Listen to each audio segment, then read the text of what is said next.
I'm going to make what happened to me matter. I'm going to make it matter beyond me and my life because what happened to me is so much bigger than me. I am determined that the knowledge I can impart is going to protect women and girls.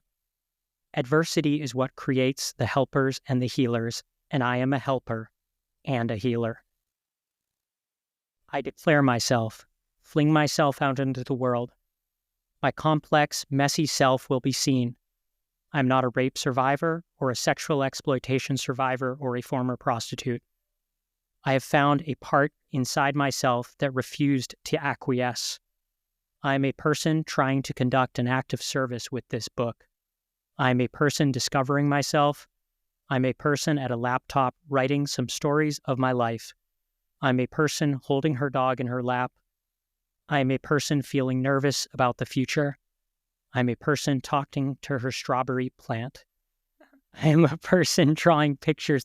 I love that line. I'm going to interrupt my reading to say I liked that, especially after some of the heaviness. I am a person drawing pictures in chalk with her goddaughter. This is who I am as I exist from moment to moment, from my first breath to my last. That is an excerpt from Any Girl, a memoir of surviving prostitution in Ireland by Mia Döring, in a 2022 bestseller. Mia's fiction, essays, and articles have been published in the Sunday Miscellany Anthology, Ropes Literary Journal, Litro Magazine, The Behemoth, The Irish Independent, Sunday Independent, Irish Country Magazine, and more. She's a 2024 Irish Writers' Centre Novel Fair winner with her novel Baby Girl. She's working on her second novel. When she is not writing, Mia has a small psychotherapy practice and appears in documentaries, podcasts, and radio shows on issues around violence against women and sexual trauma, as well as speaking in colleges, schools, and at conferences. She has given TED Talks on her experience. In a letter to Mia, Irish President Michael D. Higens wrote, quote, "Your message is one of radical truth." She holds a BA in Fine Art from NCAD, an MA in Broadcast Journalism, a diploma in Psychology, and a BA in Integrative Psychotherapy. She lives in Dublin by the sea. Welcome to Notes from a Ghost, a podcast about stories and the people who tell them. My name is Charlie, and I'm a ghostwriter. I love a good story. I hope you enjoy this one. Mia, thank you so much for being here. Thanks for having me. That was a nice quote that you read out there. That one, there's a lot in there that really moved me. I purposely didn't want to read anything really gnarly or shocking because I'd kind of rather people experience those parts on their own. And I know before this, you and I had talked about this not just being like a trauma circus and, talking, and especially because I think there's so much there on that act of telling and bearing witness. There was one thing I naturally gravitated to in your book, and those are the parts about the sea in your life. It's like where you live, but it seems like this touchstone. As it is, I think, for a lot of us. What is that? What is it about the sea and healing and trauma and cold water? I think it is largely to do with where I live, that I live like maybe 5-minute walk from the beach. And I've always I grew up in this area, I've grown up by the sea. So it was always very present in my life. You could see it from my house, the house I grew up in. But really every day I'd have to walk my dog down to the beach and let her sniff around. And she'd be doing her thing and I'd just be there in the space, I suppose. And what I grew to appreciate about where I live, which is Sea Point Beach in Monkstown, it's really nice, it's gorgeous. What I grew to appreciate about it was that the predictability of the place, the sameness of it, the routine me and the dog had all create stability or helped to create stability inside myself. but it was also a place that was ever changing. Do you know, the tide is in, the tide is a little bit out, whatever. There was like different seaweed, whatever, you know what I mean?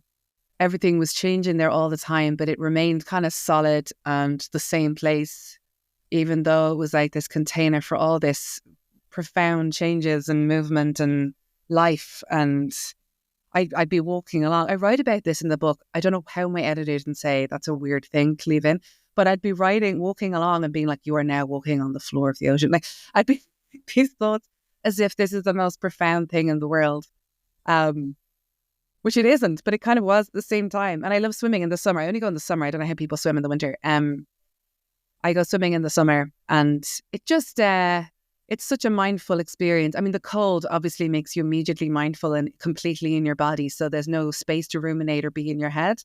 But it's really the aftermath of being in the sea. The sense of joy my body feels. I'd be like wanting to talk. I'd be there on my own, you know, I'd be wanting to talk to everybody afterwards. And I'd feel really, like, this is going to sound a bit cheesy, but like really connected to everybody afterwards. Mm-hmm. And really like, look at us all go swimming. But really like, really part of something. It's a really hard one to explain, but I just love the feeling I have after I swim and while I'm swimming, but especially afterwards. And I hang around for a long time. I'd read my book down there. Afterwards, I'd talk to people, especially when I had the dog. But she died a year ago.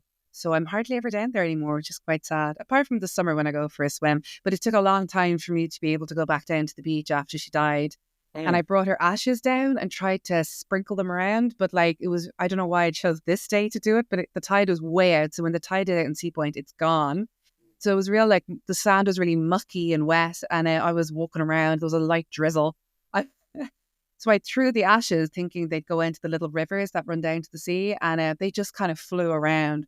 And also I discovered there's actually pieces of bone in the ash. So there was like chunks of like white falling onto the sand. And I was like, this is not the idea I had in the ash scattering ceremony I was going to do here. So I just went home and I still have the rest of the ashes here. So someday I'll put them in the sea.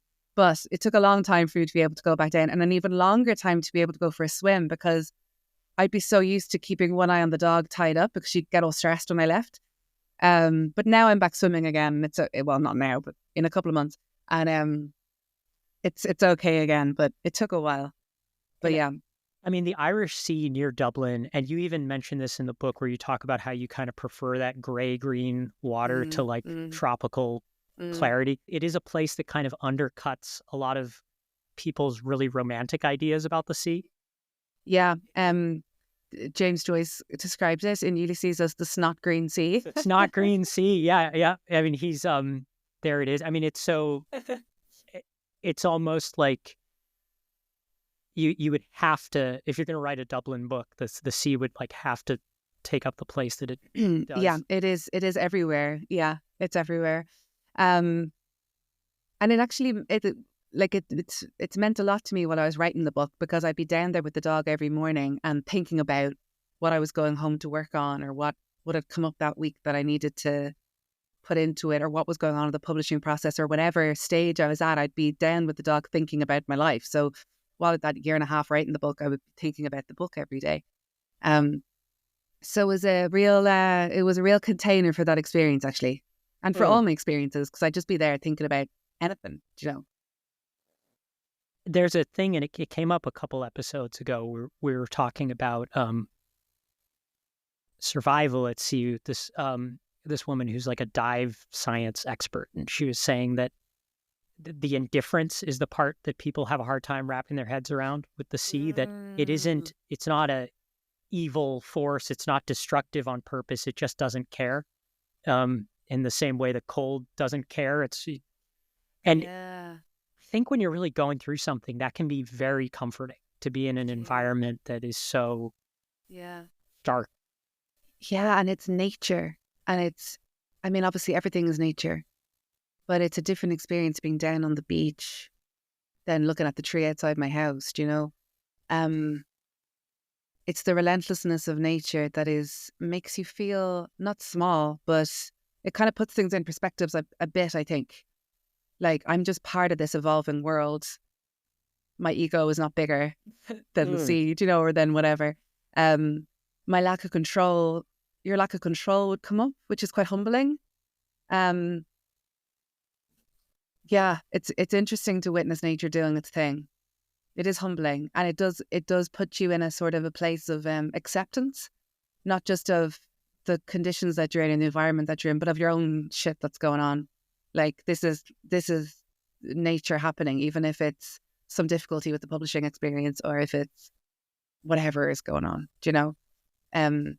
Yeah, to surrendering to your lack of control, maybe that is quite reassuring. Weirdly, I remember that there was a point in my life where I was really going through some stuff and very reluctant to accept that my life had essentially fallen apart. And someone who was kind of helping me out said to me, yeah, go stand in like waist deep water, try to stop a wave. And I don't know. I come back to that a lot. Yeah. There's a lot about surrendering in that, isn't it? To surrendering to what is and accepting what is. There was another part I liked, and it struck me as if I were putting on my editing hat, I'm like, it was cool that I was at least the kind of person for whom keeping this in was a great thing, because I could see an editor striking a line through this. But that was the Marianas Trench, like side quest, and it was as a kind of metaphor, but it was like, I think I forget. I think you were in like sort of a you had gone down a rabbit hole online or something, and you were like clicking and but it simultaneously talking about like the depths of the ocean. I thought that part was really fun. Yeah, I really, really, really am interested in the Mariana Trench.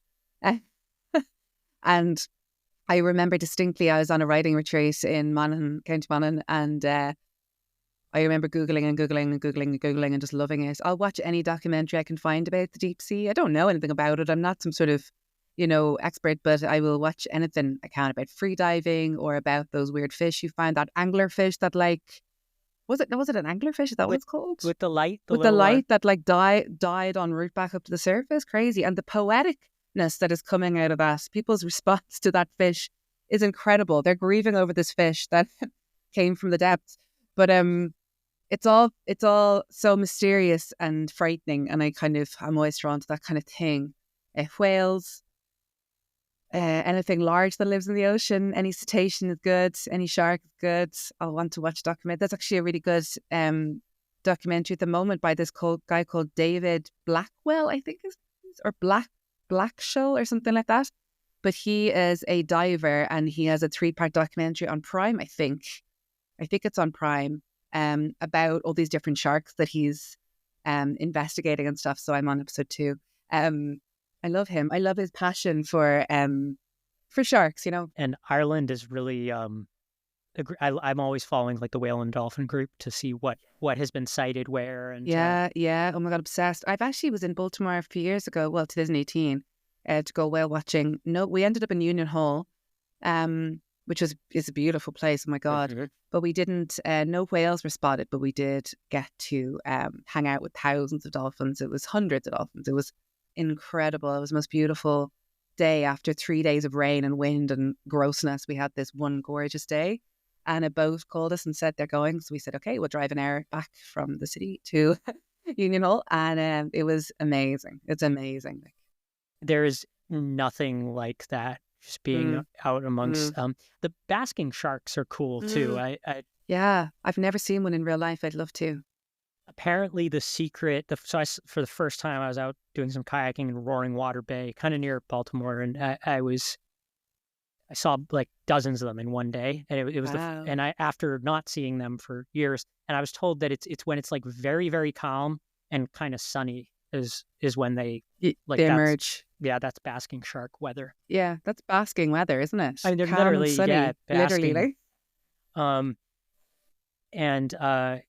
Yeah, my wife and I saw a sunfish on her first visit to my parents in the States. We took out this little boat and saw what we thought was going to be a great white or something, just the one fin, but it was a sunfish. Huge. They're sunfish, huge, aren't they? Giant. Yeah. Wow. And sad. There's like a sadness in their eyes. I don't know how to explain it, but the way they look up at you. I saw one in an aquarium. That's my experience of a sunfish, but I was surprised at how massive they were. Huge. So there was a book I read last year, and it's like, I think, almost the perfect transition to where we're going with some of the darkness on land. And it was about the phenomenon of people who sail alone and do long sea voyages. And I think the book's called Sailing Alone. And Wow. apparently there are big upticks in this phenomenon anytime things are like really fucked up in the world. Post World War II, a lot of people, it's also when fiberglass boats became cheap and available. The idea being like, I've had enough of everything humans do to each other. I'm going to just go out and be with the whales. And But isn't that also such an endurance, such hard work, such a test of your character and your physicality, but your character as well?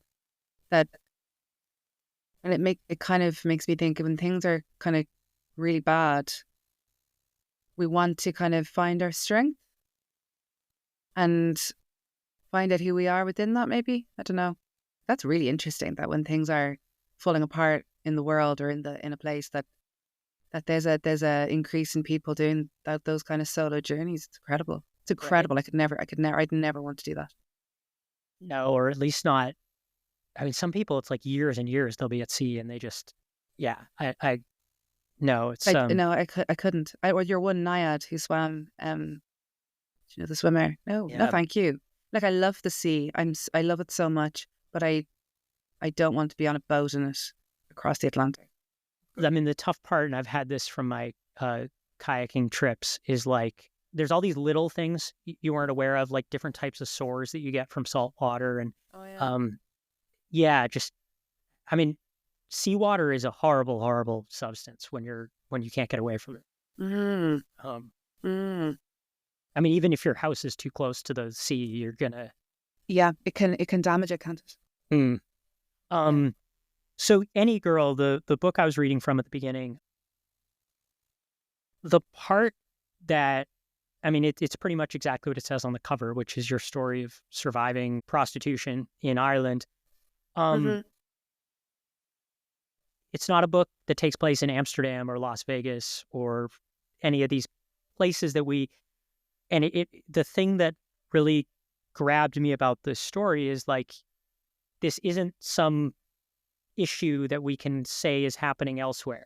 And the men who are like paying for sex aren't pervs in trench coats in dark corners. They're like friendly members of your community, basically. Yeah, they're in our family. They're everywhere. 1 in 15 men pay for sex. I always feel the need to say that statistic whenever I can, because people are usually quite shocked by it. It's 1 in 10 in Germany, or probably even less, probably even more than that, since they legalized it. So it's probably even more. But yeah, people aren't. There's about 1,000 women in prostitution in Ireland, give or take. It's kind of hard to know. But there's over 160,000 men who pay for sex. And people aren't aware, because the focus of all our conversations about prostitution and commercial sexual exploitation is on the women. You know, how they got into it, how they got out of it, what were the men like, why did you choose that, blah, blah, blah. But most of the time, we don't really care that much about the men. But they make up the vast majority of prostitution. So why are we not talking about them more, I suppose? So that's why I always kind of shove that statistic in whenever I can, like bring it back to like 1 in 15 men. Yeah, because they're the ones that populate all these places. Their neighbours, their politicians, their police, their brothers and fathers. They're mostly married. They're middle class. You know, they're just ordinary men, and they're everywhere, and they blend into everywhere, which is quite disconcerting to know that they could be anywhere. I remember I was in a cafe, and this was I'd moved home from Berlin, and I was really facing into my past, and I was super traumatized, and I didn't really know what was going on, and I felt really like I was going crazy. And I was sitting in this cafe waiting for someone to arrive, or maybe I was with somebody, I don't remember. And I remember looking around at all the men and feeling deeply unsafe within myself, that I don't know which of these has paid for sex. Not even which of these men might have raped somebody, but like which of these men has paid for sex. And the not knowing was extremely disconcerting and very kind of creepy feeling, where I just didn't feel safe inside myself at all. And I've had to come to terms with that over the years, of like, I'm never going to know. Obviously, they're not going to tell me if I ask them, a stranger on a train, or whatever it is. But I've had to come to terms with that like, I don't have to know because I can protect myself. I think when you're deeply traumatized and you're really in it, you feel like you can't look after yourself. You're so vulnerable. So it's kind of growing that sense of like, even if my next door neighbor was a weekly punter, I can protect myself against him. Do you know? I don't need to know because I can protect myself. I suppose it's a bit of a garbled way of putting it, but do you know what I mean? No, yeah, I do. And there was something on an earlier episode that came up of an experience I had where someone in my life turned out to be a predatory monster. Oh no! And it's not something I've talked about publicly before. I had on a FBI agent whose job was crimes against children. Yeah. Oh and God, what a job! I mean, yeah, his book is I mean, just dark. Doesn't even begin to. What's the name of his book? In the Name of the Children, I think it's. And is that something you go through? No. He was no, he was just, and it's actually the same publisher as a book I'm working on now. And I had heard him on a different podcast talking about a different topic, and I invited him on. His name's Jeffrey Reineck, great guy. And he. I'll Google it. Thanks. Yeah, I know. I mean, it's really, but he kind of, I mean, it was interesting because I just sort of shared a little bit of what I was going through, because I had this phase where like I didn't want to make friends anymore because what's the point? They're just going to turn out to be evil. And it was like, it lasted a while. And he was his thing was like, the only real takeaway for you is that wasn't your fault. And how were you supposed to know? What, you know, but yeah. Because I thought that part of your book was really interesting, that journey towards being able to, like you said, look after yourself or trust yourself or trust a world that is, I mean, full of the kind of men you're describing. Yeah. I think when it comes to trusting the world, there's an urge to like want to be able to trust that the world is a safe place, but it isn't.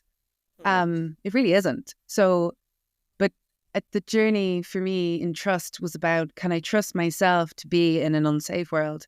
Can I trust myself to be my own friend as I move through an unsafe world, as opposed to trying to make it be safe?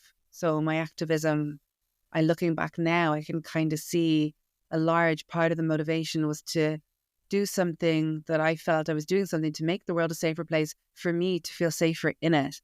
So when I gave a TED talk about, and I did a lot of activism with this campaign called the White Ribbon Campaign, which is like, it's like defunct and pointless in Ireland, but like around the world it does stuff where it's to get men to be the leaders of in changing male violence against women. So I was doing a lot of work with them, which is a bit ironic because I'm a woman, but anyway, I was doing it. And, but that was the thing, like they were just so happy you were working with them. But I was kind of nearly overcompensating or something, trying to get men to do something to help make the world a better place, a safer place, so that I would feel safer within it. And it always felt a little bit burny outy, that kind of work, because it wasn't really my heart's desire. It was a sense of I have to do this. This is something I have to do. I'm able to talk. I'm able to write. So I have to do that in this context. So it never felt like it gave me much back. So that was an interesting experience to look back on and be like, oh, that's kind of what I was doing there, as well as, you know, all my other motivations. But that was one of them, was like, how can I make the world a safer place? This is how. And I'd be very like pushy. And I don't mind pushy people, because I don't mind being pushed by people who know what they're talking about. And I don't mind anger, and I don't mind any of that stuff that I would have been expressing at all. But I think now I'm tuning back into, what do I want for me, as opposed to what do I want for the world? Because what I want for me is something for the world, you know, in and of itself. Like it's very philosophical, maybe, what I'm talking about. Well, no, and at the risk of getting even more philosophical, and maybe this is like super naive, but is it safe to say that a problem that sort of exists everywhere or that's very kind of um, just present. And does that in some ways make it like, I think that can feel overwhelming, right? On the one hand, because it's everywhere and it's like this. But on the other hand, I guess that would mean that addressing it could start at home or in your town or your community or what have you.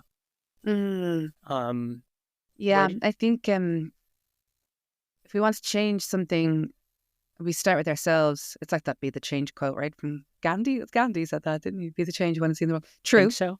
So if I'm a man, say, and I don't really like talking about men anymore, you know, their role or like how they can help, because I'm like, it's really none of my business. That's sort of their business to work through. Do you know, it feels a bit like with White Ribbon, I go to boys' schools, well, mixed schools, and give talks about rape and consent and stuff to like 15-year-olds. You know, I'm like, these guys, this is not the kind of, these guys needs to be listened to, and it should be about them at the age they are. It's different me going in to talk to a bunch of 40-something-year-olds. That's a different experience, and I can give a lecture about whatever, you know, fine.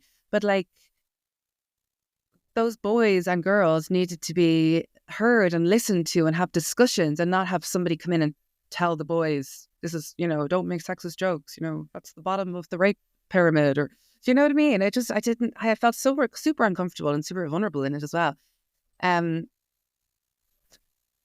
Yeah, sorry, I completely forgot what I was talking about there. What you asked me? No, just I guess about, well, like kind of in that starting vein. at home. Yeah. Well, so one question I'd written down, and that actually gives me a way to rephrase it. And that was something about kind of men's role in all this. But what I'm interested in, it isn't really like, you know, what should we do, or what, you know, like it kind of the exact track you're describing. More, I'm kind of interested in like the moral courage side of it. In your book, you talk about that like not all men phenomenon of this like knee-jerk kind of defensive reaction. Yes. And it seems to me that if 1 out of 15 men is buying sex, there are going to be men who find themselves in situations where they are having to, the cost of standing up to someone who is a sex buyer or punter or whatever you call it, might seem higher than like it actually is, or they might think it's none of their business, or they might be part of this kind of silence, or the silent compliance kind of thing. Yeah. I'll tell you a story about a friend of mine. He was working on a building site, and it was a small team. And I'm going to change the story a little bit to protect him, but he won't care. So he's working in this small team in a building site, and at lunchtime, maybe 6 of them or something like that. It was a very small team, which makes it very kind of intimate, right? So you can't, you know, your reaction is going to be more obvious, do you know? Or be higher stakes, I suppose. But during lunch or whatever, during their breaks, he said to me that they would, the other workers on the site would regularly be scrolling escortireland.com and comparing women that they had sex with or paid for sex with. And it was so explicit, it really took him aback that they were just openly.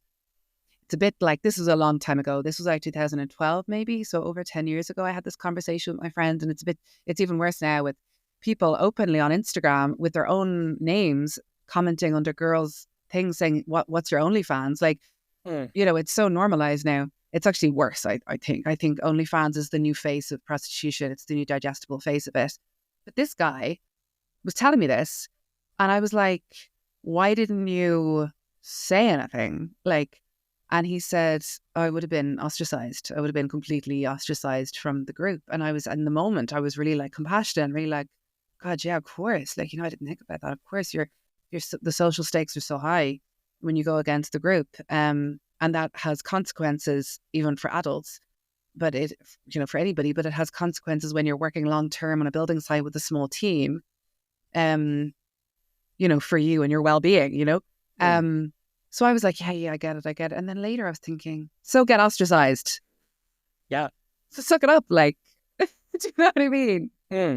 That's what courage is. It's being able to stand up for something and then suffer the consequences. Like, who cares? These are not your best men at your wedding. Like, get ostracized.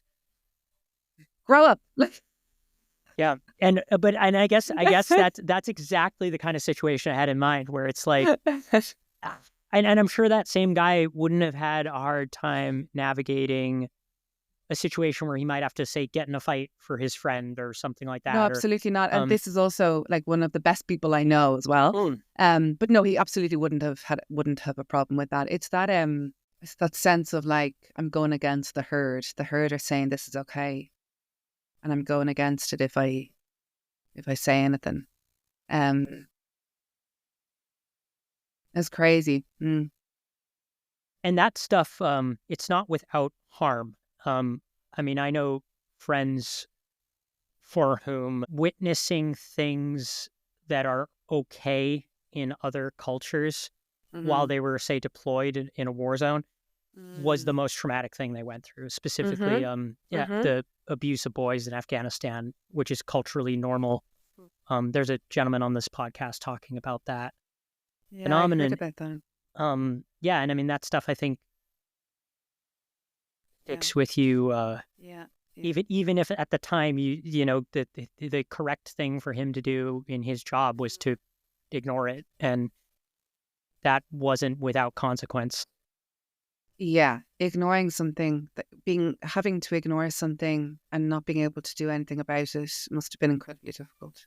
I've heard the term like moral injury for that phenomenon.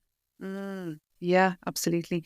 Children of domestic abuse survivors, we often think they're kind of grand now because they're away from the father and everything, but they're left with the traumatic imprint of witnessing their father abuse their mother for the rest of their lives, even if they were never harmed by the father himself. They were harmed, just not physically, but they are being abused as well as the mother, which is a problem with abusers being given rights to see their children and stuff is complex because we still don't understand that the children are getting abused as well as the mother, even if they're not the ones being hit or raped or whatever it is. But it's a slight tangent. Yeah. No, well, and I guess if we're talking about kind of degrees of harm and victimization, do you think that there seems to be an element of particularly things like you're describing, like the internet access to pornography and sex work, where I think for some men there's an obliviousness to what they're actually looking at, that this is an instance of human trafficking. Do you think there are some people for whom they're able to, like, it's this convenient kind of ignorance or something like that? Where I think it's a willful ignorance, actually. I don't think it's blind. I think it's willful. I think it's like, I think people are choosing to turn off when you can't be motivated to get off and also be motivated and curious about what's really happening with what you're looking at the same time. Like, I don't know how those two could come together. Do you know? Yes. One is a very non-sexy experience. I'm going to analyze this piece of pornography. As I've done many times, I'm going to look at this piece of pornography. There was one particular creator on Pornhub that it's a production company that I was obsessed with for a long time, called Casting Couch. And even the couch in the room is a meme because I was going to say that's couch. An iconic meme, right? You know that leather couch, right? I went down this whole obsession with that company. I wrote articles about it. I was so enraged because he grooms the women. So domestic abusers, pedophiles, and anybody who grooms, they operate in the same way. They all do the same tactics. And Don Hennessy, who's actually in Cork, has a great book called, he ran the Domestic Violence Project in Cork for a long time. He's a brilliant guy. He wrote a book called How He Gets Into Her Head, which is an incredible book. He also wrote one called Steps to Freedom, but how he gets into our head, it will change your whole perception of how domestic abuse actually, how these men actually operate. I'm saying men because they're mostly men, but I do know that women also emotionally abuse men and so on, and in same-sex relationships and so on, but just generally speaking. But he really explains it really well, how they work and how insidious the abuse is. And it's the same in this casting couch. This guy, he's always got a blurred face, of course. And people are saying, oh no, they're acting. And I'm like, these are world-class, Oscar-winning worthy actors if they're acting, these girls. Like, these are not acting. That's real face of pain that you're seeing.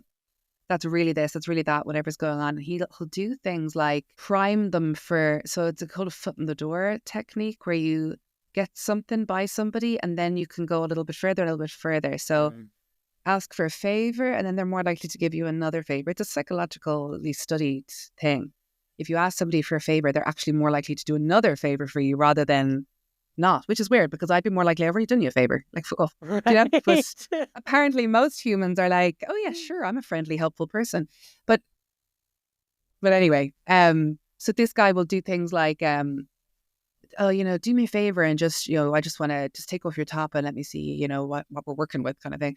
And then he'll come over and grab their boob and say, just without any consent or anything, he'll just come over and grab it and be like, what are these, a B cup? And she'll be like, yeah, but she's just been sexually assaulted. But in the context of pornography, it's not seen as sexual assault, even though that's what we're witnessing. Right. And I don't believe anybody who says these scenes are acted. These are not acted. These are real scenes. The girls might be there to do naked modeling or they might be there to be in porn or whatever. But what actually happens in that scene that they film is not in any way acting at all. It is not scripted at all. He ends up getting them to do anal sex, which is always like the thing, like that he got them to do it. Horrific.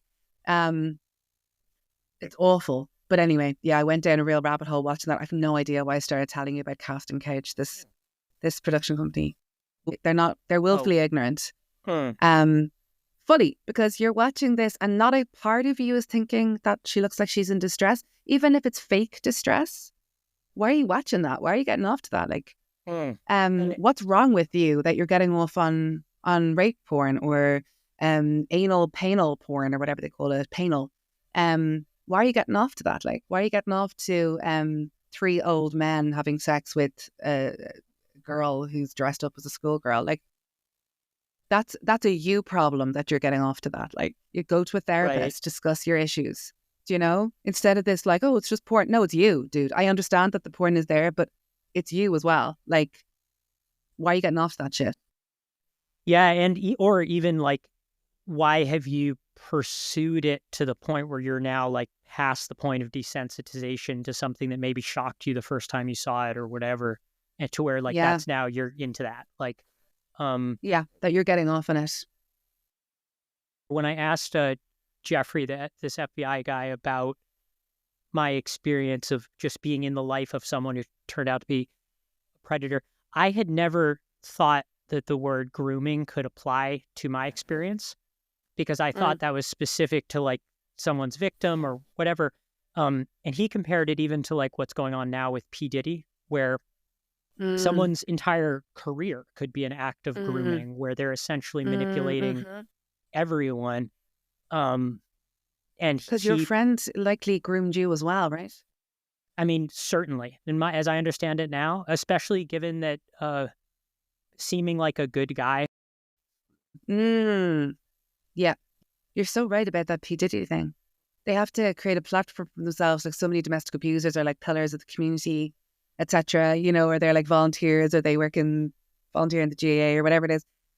They do things to give themselves a good standing or a position of power to get away with what they're doing.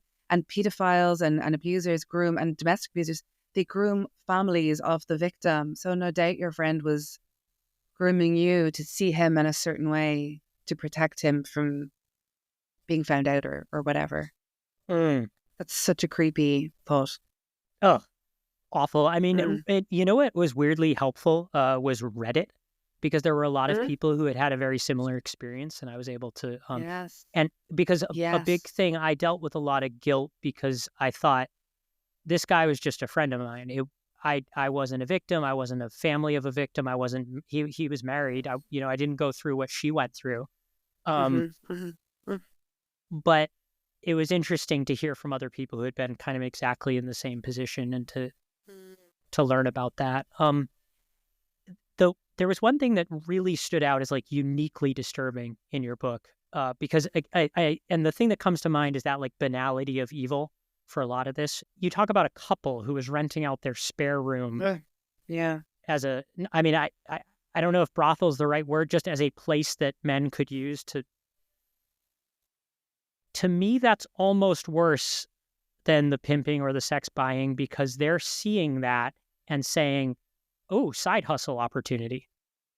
They're profiting off it, yeah, because the area that this apartment is in a back in the day, it would have been, it's not really anymore, but it would have been a bit of a red light district around Ben Burp Street, around there, around Smithfield. So this couple, I couldn't quite figure out what the story was with that, but my understanding was that they were renting it out for like men to like bring women to. And yeah, it was really creepy. You know what I feel the worst about that experience was, I haven't thought about that in years. How friendly I was to the couple, because I'm a real friendly like person and real like want other people to feel at ease, and I was even doing that to them, like being all like, "Hi guys, like I'm fine," do you know, like can't wait for this, like attitude, super fucked up. And then when I was leaving, they had some sort of weird discussion about like using me in their room. I don't know, I couldn't quite hear it.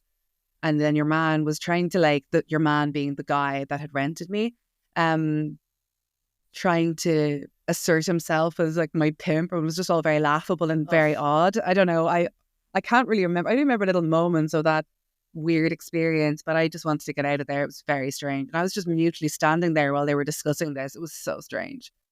But yeah, people like to profit off this. But sure, the Escort Ireland website, I mean, pimps run that. Their convicted pimp, Peter McCormick, runs it or owns it. And like it's multi-millionaires they are from what they do. It's hundreds of thousands of pounds a week that they get in advertising fees. Hundreds of thousands. I think it's like 200,000 or something a week they get.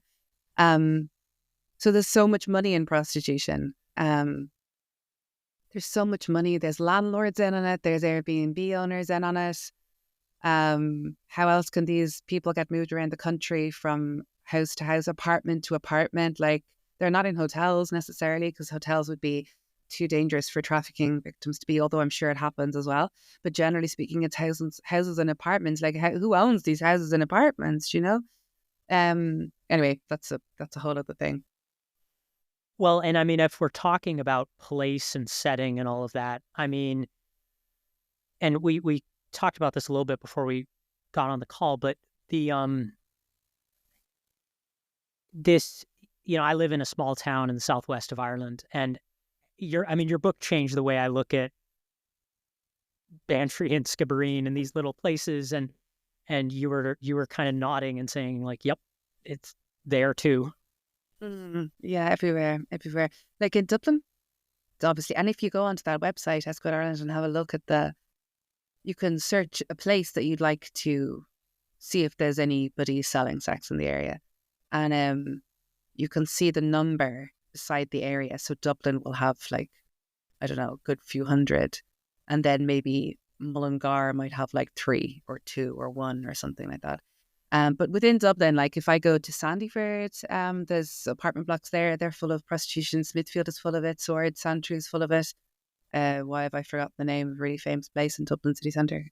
Christchurch is full of it. Anywhere there's like anonymous looking apartment blocks, there's prostitution. It can also be in the States and stuff, but probably way less likely than. And these apartment blocks are well known to the punters because the women are changing all the time and being moved through and trafficked around the country. So punters, you can see them talking on this website saying like, oh, it's a well-known apartment block, that they're fully versed in this place because they're always there. There's always prostitution. Often pimps will like rent an apartment from an overseas landlord, and then under a business, and then operate a brothel out of it. So the landlord might have no idea that there's a brothel going on in his or her apartment. But yeah, it's everywhere. It's everywhere. Every town I go to in Ireland, I'm like, I wonder where the trafficking is happening here, where the sex trade is happening, where the punters are. Because there, if you think about it, there's like one woman maybe being advertised in some town, let's say Bantry, but how many men there are sex buyers? Do you know how many? Way more than her. Sure, Do right. you know? Otherwise, it doesn't work as a business. Yeah, and that's what I find. The insidious part of this is actually the volume of men going around the place, because they're so much more prevalent. But sorry, you were gonna say something there. No. I mean, there's one part, and I think, I mean, it was a very well written passage where you used the keywords and the search terms and the kind of brutal reviews and all of the rest to talk about the online side of it that you're describing. Yeah. And I think, because it's I can't stress enough how like grievously unfunny it was, but there was one line that made me laugh out loud. I think like nervous laughter because of how upsetting the content was, but it was people Googling, what was it, like best blowjob in Kildare, and it was like a bad Father Ted joke or something. Like, and because again, they were asking on the forum, like, who does the best oral in Kildare? Oh, they're such losers. Kildare, yeah. And I guess it's just because those are two things we don't normally. And for people who don't know, Kildare is a rural outskirts of Dublin County that's horses and scenery and not associated normally with anything sexual or seedy or. Yeah. It's funny that they even ask that, because if we actually are, if we're actually having sex with somebody, we understand that sex is co-created, and how somebody provides oral sex would be different depending on the person and the connection and their mood and whatever. But these men are objectified women into robots that, like, this person gives good head, no matter who or what or what's going on or what the guy is like, she is going to perform in this particular way. And that's not the case, obviously, because we're dealing with human beings. And then they write their negative review because, she said she'd do this and then she didn't, and blah, blah, blah. And sexual consent is out the window. It just doesn't feature. Because imagine having sex with somebody and then they go, actually, I'm not in the mood to do that or whatever. I just want to stop or whatever. And you become furious. Like, that would be obscene and bizarre. You'd just be like, okay, like, disappointing for me, but I get it. Do you know what I mean? You're not going to lose it unless you're a raging predator. And exactly, which is what these men are. Like, they are predators. Ugh. Yeah. Oh, that's such a good point, though, about the reviews, and it's really it's weird. It's like dehumanizing all around. It's like, well, all around, they're dehumanizing themselves. It's they're insane. Dehumanizing the women. Mm-hmm. Yeah, it's really dehumanizing. It's disgusting. And I mean, the part that like my wife was saying that a lot of the sort of, there was a part there that she found really actually quite upsetting, and that was the kind of the guy where it's like, to him it was laughable that he would want to do this with his wife. Yeah, when I was so naively asking them, like, why don't you just talk to your wives? Like, I was so naive. Like, I must have been early on. I must have been like 21. And then this middle-aged man in his 50s with this 21-year-old girl. It's just so gross. And laughing at me, like, as if that was the most insane and stupid thing he'd ever heard in his life. Bizarre. Because I was like, why do you need to pay? There was two of them, two little weirdos. Like, why don't you just... But the whole point is, like, they're paying for sex because they are not able to have conversations or be vulnerable or intimate with their partners and have that kind of relationship. They're not able. They're lacking in that way. I'm so mean about them, but I don't care. They're deeply lacking. Do you know? Emotionally, they are redundant, and they're not able to have the maturity it takes to sit down and say, our life is not how I'd want it to be. But that isn't even why. I don't think that's even why they have sex with, why they rent women to have sex with. I believe they do that to exert power and control over the women. That, of course, they're not going to... It's not about sex for them. It's about Robert Jensen. I don't know if you've heard of. Oh, but we connected about Robert Jensen on Instagram, I think. Yeah. Didn't we? I think so. Yeah. I love him so much. He wrote a really great book called Getting Off that came out in 2011, and I treasure my copy. It's a really personal book as well about his own journey through pornography and stuff as well. He's just an incredibly humble person, and he really knows what he's talking about. Why was I telling you about Bob? I can't remember. I'm so sorry. About the power and control versus Sorry, gratification. I remember it. Yes, he said, thank you for reminding me of that. I'm terrible for that. He calls it eroticized power, and that's how I see the men who pay for sex. It's eroticized power, so they get off from the sense of power they have, because they can tell you to do anything and you have to do it, basically. If you don't do it, then you're kind of fucked, because they could hurt you or rape you or hit you or rob you or do whatever. Or they might not, you don't know. And that's the problem, you don't know. But also, when you're being paid to do something, it's pretty weird not to do it. You kind of have to do it. When I was working as a therapist, I had to go to work even when I didn't want to. I had to be a therapist even when I was really not in the mood, or I was sick, or I had a migraine, because I'm self-employed, so you have to do the work anytime. So, there's a lack of choice in that.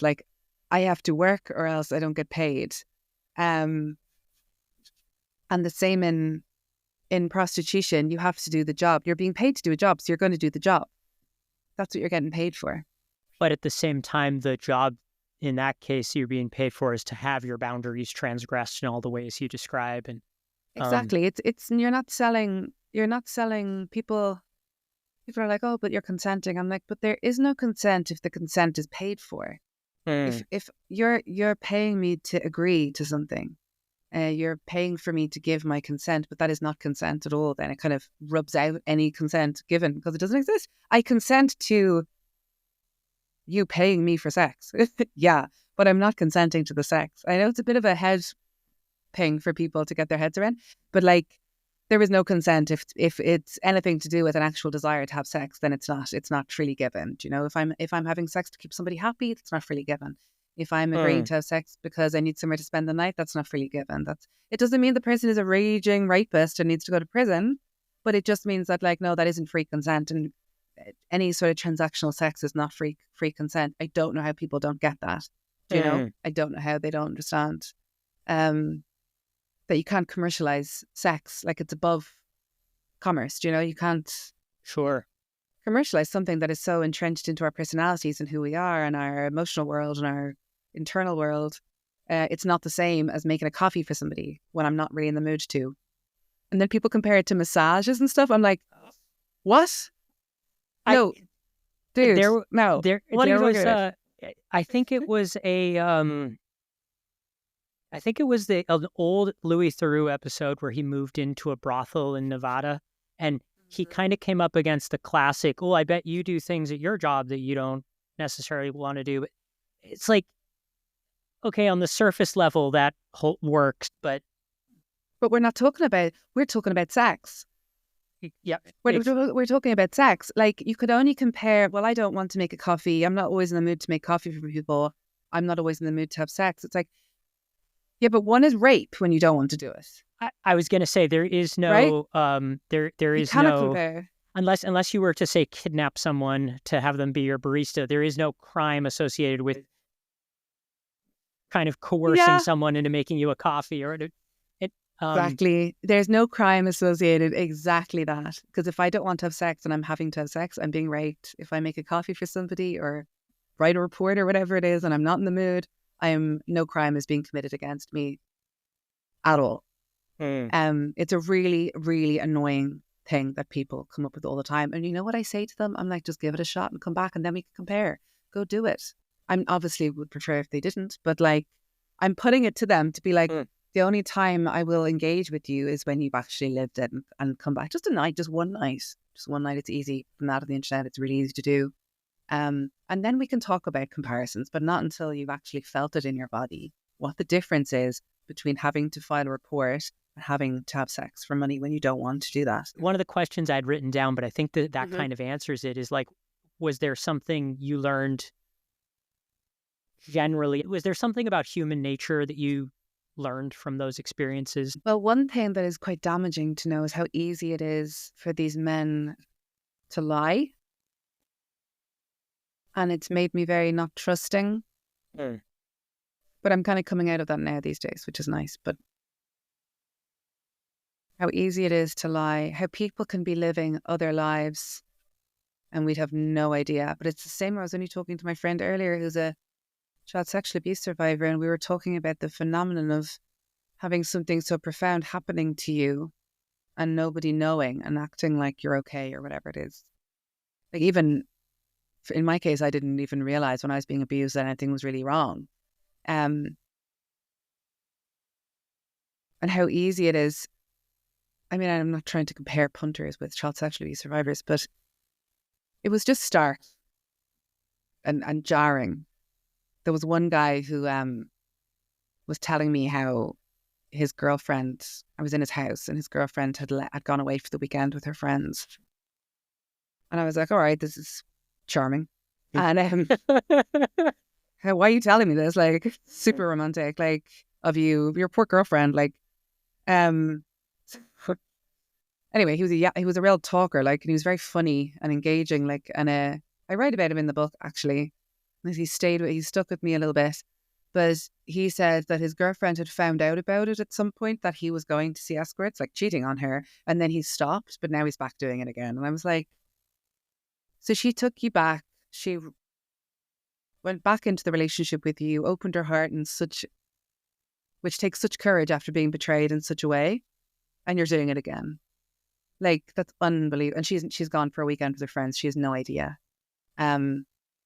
I think that stuck with me the most, just how evil people can be as well. There was one guy who I was like very young and around 21, 22. No, I was 21.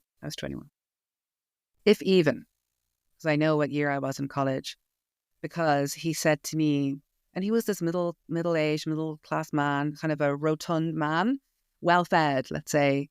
And he had this ginormous house out the north side, the far north, like, suburbs are pretty fancy. And he had this massive house, and I got the bus out there. And I'd like pink in my hair. I remember, like, that's how I was so young. And he had these pictures. He's also in the book because he was a real, like, I don't think he's ever going to leave me, this guy. There was pictures, those horrendous, no offense if you have these now, but like portraits that are in black and white and everyone's wearing like a white t-shirt and no socks or shoes. I'm so glad you're not going. Actually, I have several of them. No, that's me and my wife. We've got a few. We need to put a trigger warning, just because I know exactly what you're describing, and they are awful. Or like jeans and a white t-shirt, no socks or shoes. Why isn't nobody wearing shoes? It's so gross. Who wants to see feet in any context, let alone on your living room wall? Ugh. Anyway, so he had all these kind of, like, he had these in the hall when you come in. But I remember, like, oh, that's grim. Oh, it's already grim and I haven't even gotten in the door.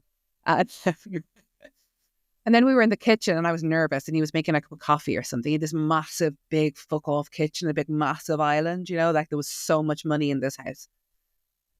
So I was there all nervous and uncomfortable and, whatever. And he did not give a shit. Like, they do not care about the women. And I can never stress this strongly enough. They do not care about the women. They don't give a shit. There is no Richard Gere happening or anything close, even vaguely in the same city as Richard Gere. Like, there is nothing, like, they don't give a shit. They're in there to have sex, pay you, and for you to get the fuck out. That's all they want to do, is get off using your body. Like, you may as well be one of those fleshlight things. You know those fleshlight things? Not personally, what I'm talking about. But yes, I but know you know exactly what I mean. Yeah. I was about to explain. I'm so glad I didn't have to. So it's a torch that's shaped like a vagina. You place it around your erect penis. Well, it's actually, it's funny because it doesn't work in Irish and UK English. Because in English, or in the US, you'd call that a flashlight, like a torch. Flashlight, yeah. Oh, and here we just call it a torch, yeah. Yeah, so it doesn't, and flesh torch doesn't sound good. That sounds bad. It sounds really bad. Wow, well... It sounds like a really weird superhero, flesh torch. I didn't think we were going to get into the etymology of fleshlights, but here we are. Anyway, so I was there in the kitchen and I was holding my little bag in front of me and I was feeling very vulnerable. and nervous and whatnot. And he said, and he didn't give a shit. He was making his coffee or whatever he was doing. And he said to me, "Oh, so what do you do?" And I answered like an idiot. I'm studying. I'm in first year in art college, and I'm doing all this, and I'm thinking of getting into sculpture. And then he just interrupted me. He was like, "No, what do you do?" And I was like, "Oh my God." I must have been very new at this because I wasn't hardened and cynical by then. I was just a kid, And so I was like, "Oh, he wants a list of all the stuff I'll do." Oh my God. Like, that's how transactional and robotic and dehumanizing this man was. Like, that was one of the worst experiences I had because I had revealed something of myself in that interaction. I'd said, "Oh, I want to do sculpture," and all this, it's so pathetic now. Not pathetic, but I felt so pathetic at the time. And then he had texted me, and that was way worse than it would have been. It was quite normal.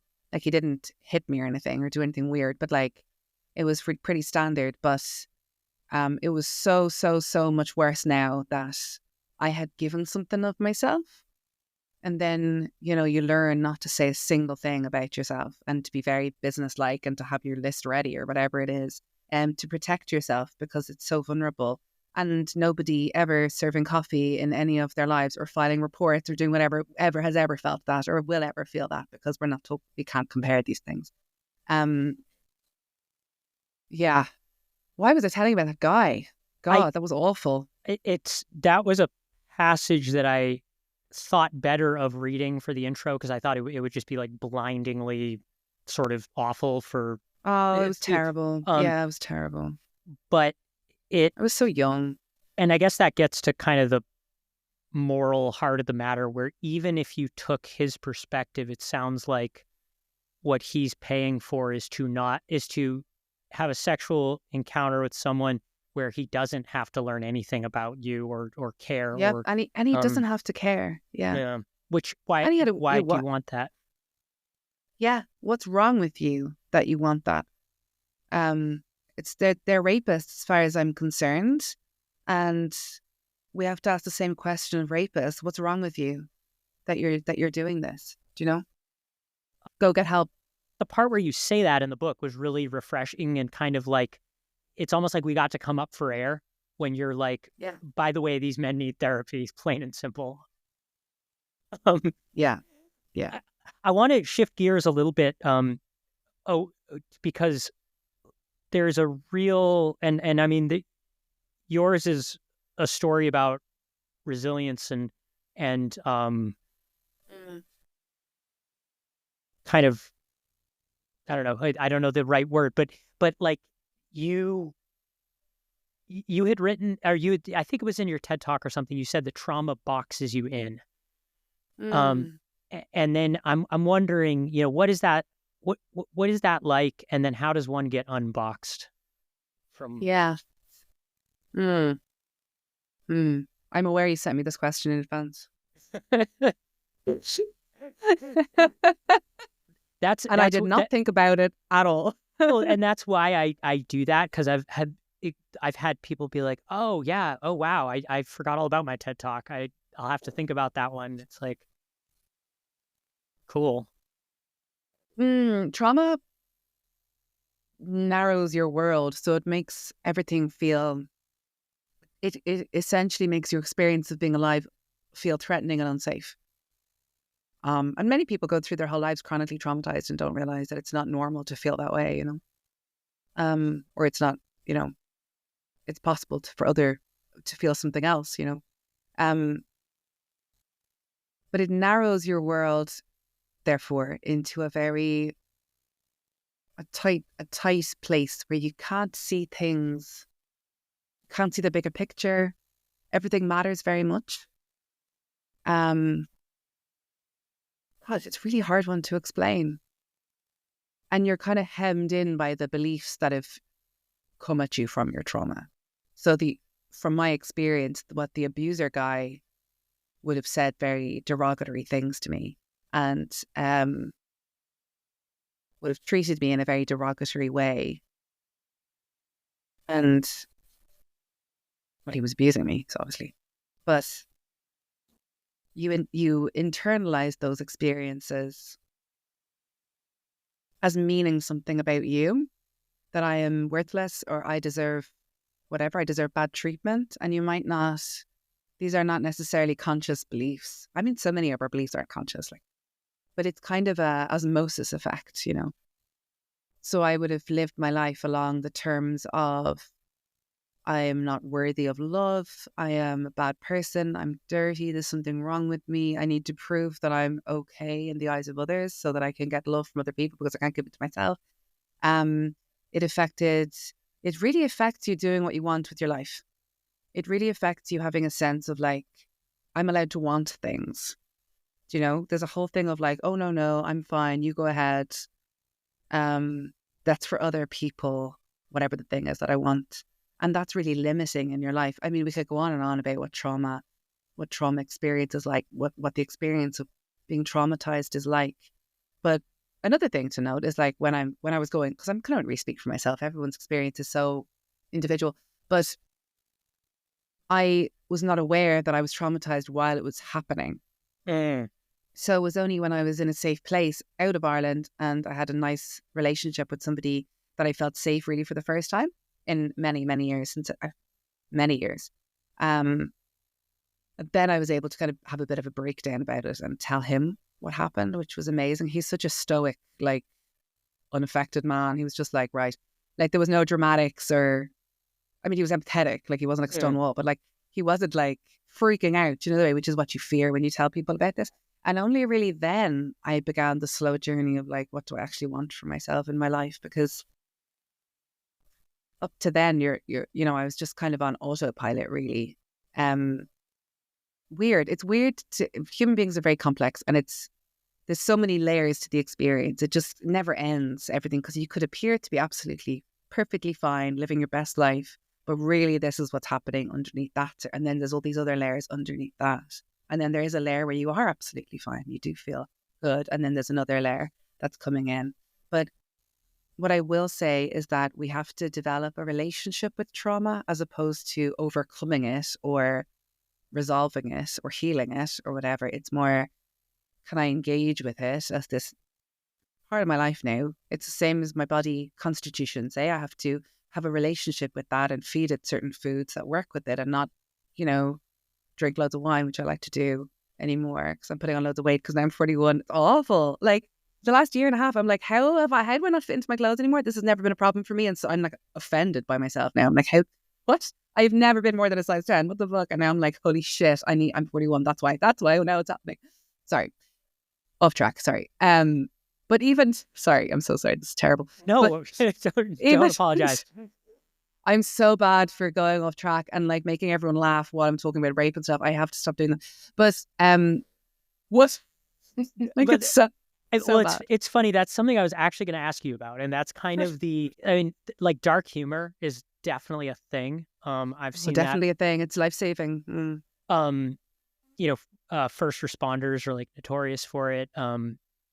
But are they dark humoring with each other? Because I can't dark humor with other people who haven't been where I've been, with other people who haven't survived what the kinds of things. Like with child sexual abuse survivors, I can be dark humor with them, but not with my friends that have not been there. Do you know? Yes. I just can't. Like, they're weird about it. Like resilience, I have found, can cut you off in the sense that you feel as though there's a divide between people who would get your sick joke or, yeah. I think I would imagine, I mean, my experience with trauma-related dark humor is that it tends to be very niche. You have to know your audience. It's always funny, I think, when someone lets something slip, like they make the kind of joke they would make. There was we were watching, Dominique showed me Happy Valley, which was the darkest show I think I've like ever seen. Such a good show, isn't it? A brilliant, but there's a line in there where that young woman who'd been kidnapped and brutalized in every way imaginable makes like a joke that is like so sick that you're even in the as watching the show, you're kind of like, whoa. Wow. But she's in the presence of a character who kind of doesn't get that that's something she would joke about. Gotcha. No, it's a funny one. Because I Mm, think we're living in an age where people get offended on behalf of other people quite easily. mm, Um, mm, and it's quite patronizing, isn't it? I mean, it almost like, well, I can tell you maybe haven't been through anything very serious if you have the spare mental bandwidth to criticize people who joke about things that you don't think are funny or um Yeah, getting offended on behalf of other people, hilarious. But what you said there about disconnection is interesting because that's true. You don't want to, and I'm thinking about this a lot these days because the impact of trauma, and it's weird because the man who abused me, trauma comes in waves and ebbs and flows, and that's really what he's really showing up a lot these days in my mind, which is quite annoying. And it's just so annoying. You just want to be done with something, and you're kind of like, oh, I just want the book's done now. Can we just move on? But this is kind of like, well, this is part of the course of having been traumatized, is that it's going to keep showing itself to me whenever it wants, and that's not. If I can just see that as not being a problem and more something to build a relationship with, but it is disconnecting because I don't want to tell my friends I'm having a really bad PTSD week. I'm being haunted by images this week. I don't want to tell them that and put them in the position of discomfort, the jarring discomfort, because I think for a lot of people, I could be wrong, my book being done means I'm grand now and it's all over and I'm healed, which is not the case that's a at all. tall order. And maybe it's me deciding that for myself and I'm projecting that onto the people. I don't know. I think there might be a bit of that involved. And I also think people aren't thinking about me too much because everyone's just thinking about themselves all the time. So, obviously, so I can get a little bit like maybe narcissistic in that way.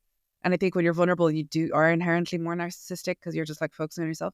But the disconnect is real, and it's an unfortunate part of being an abuse survivor or a sexual violence survivor, is that there's a very definite line between you and others that they're just not going to understand your loneliness, your sense of isolation.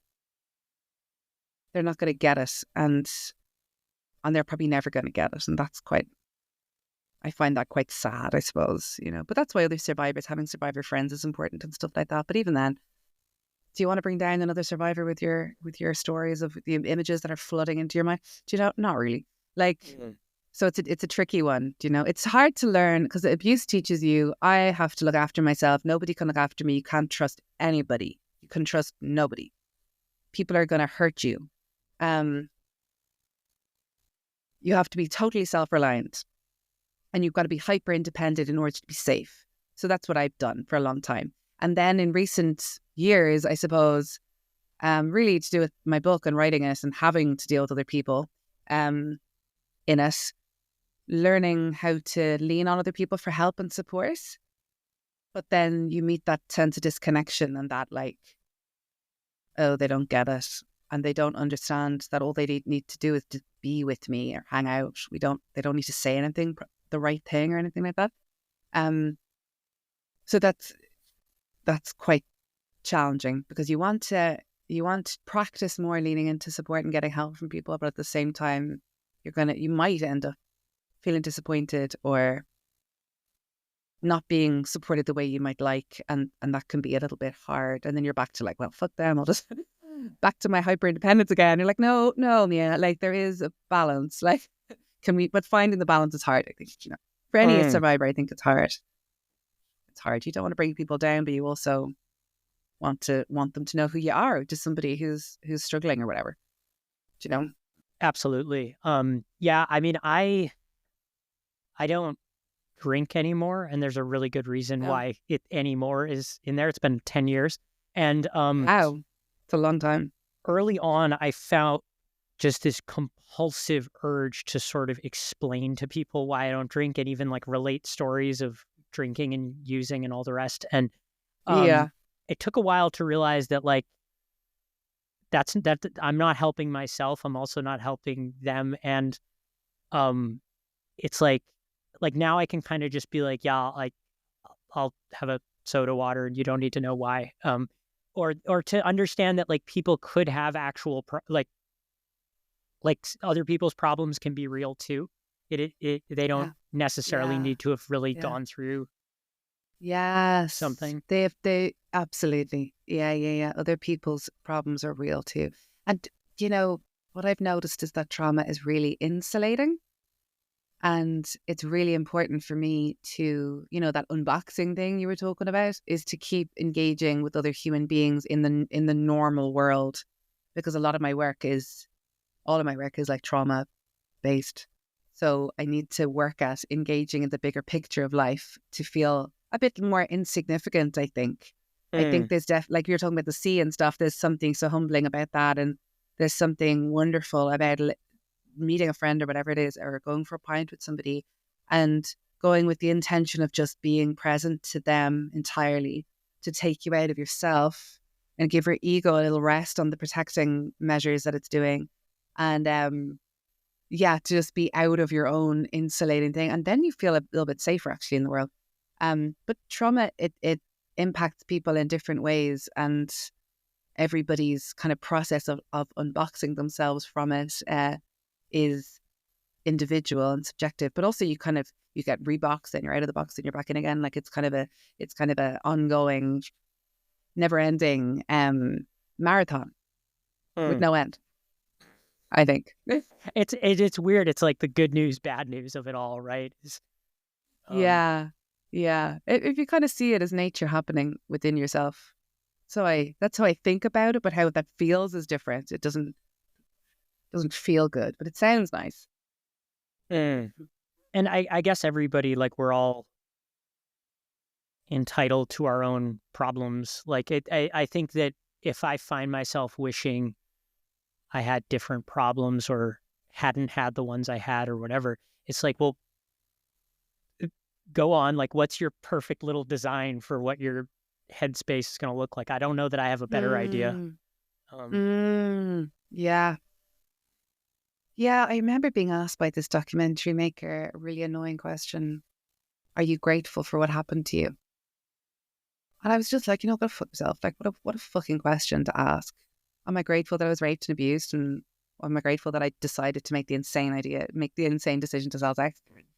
No, I'm not. I'm not. Obviously, I'm not grateful for any of that. But what I am grateful for is that part of me that wanted to turn it around a bit, or wanted to do something different, that wanted to write a book, that wanted to make things different for something bigger than me. I suppose I'm grateful for that part of me. If I was to be grateful for anything, I'm certainly not grateful for the experiences. I do kind of think that this is a little bit controversial, maybe. I don't know. I'm just talking about me. But I'm just going to bring it back to me since it's not controversial. I have a tendency to over-identify with being a traumatized person. And I was listening, there's this therapist I follow, I can't remember her name now. She is a Black American woman. She's so cool. Yeah, I can't remember her name. But she just has these little reels. They're like snippets of like just downloads of fucking reality. I just love her.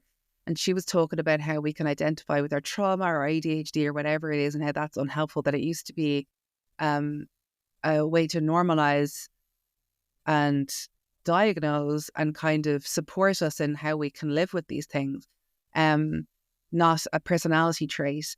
And she said that way more articulately and more kindly than that. But I was like listening. This was like last week, right? I was listening, going, "Oh my God, that's me. That's me. Oh my God, that's me. That's so embarrassing. That's me." Because I absolutely would over-identify as being a traumatized individual, and that has somehow become a part of my personality. So now I'm like on this absolute mission to like find out the rest of my personality, live the rest of my personality that isn't attached to like I was super depressed. I've migraines a lot, and I've decided they're both because of trauma, but they might not be. I've just kind of decided that.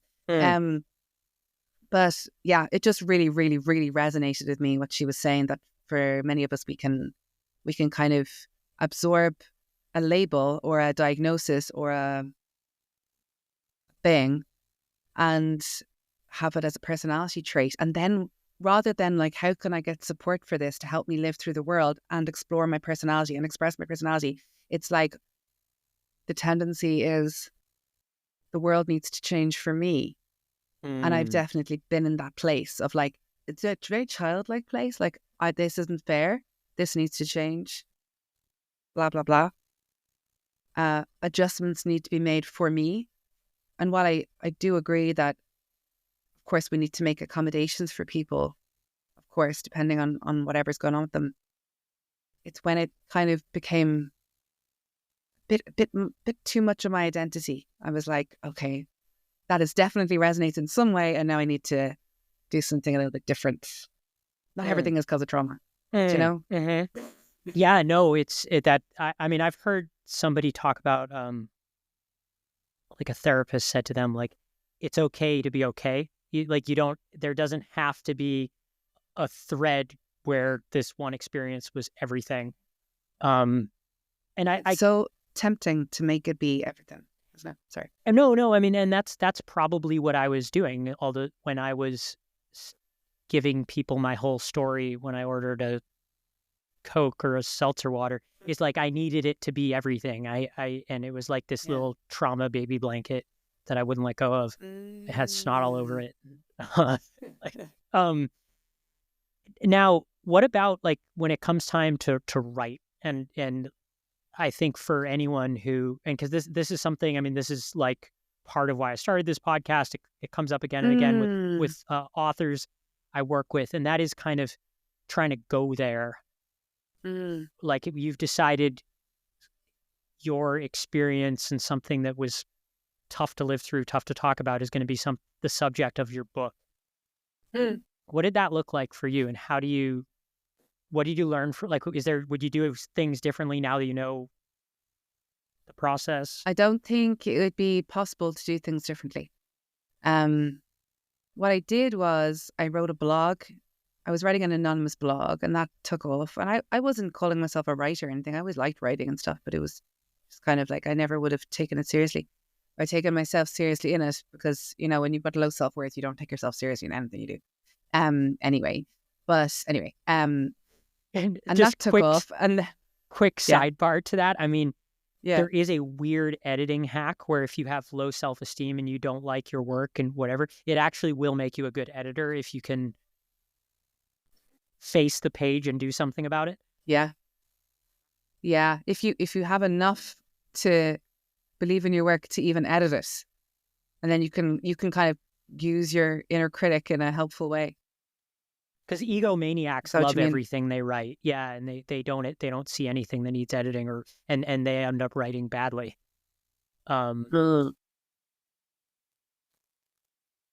sorry, I interrupted you. Yeah. Oh, yeah, the blog. So I was writing that. Then somebody was like, "Do you want to write a book for his crappy little tiny publishing company?" And I was like, "Okay." Didn't know what I was doing. Agreed. 6 months later, had a book written. Mad.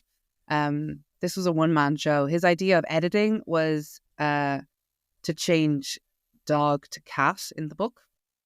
And I was like, "That's it. You don't have any other notes." It was mad, but I didn't know what I was doing. I just did it, you know. And then right before he wanted to publish it, there was no build up to it. There was no publicity. It was all just really bad. But I didn't know again. I was also romantically involved with this man, which was very toxic. He's a sociopath. Like, it was terrible.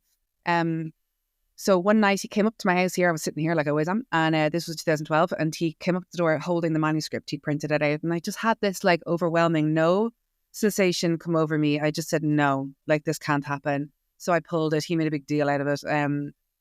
But anyway, whatever. He gave me He gave me $2,000 of an advance. $2,000 for something that would have been a bestseller.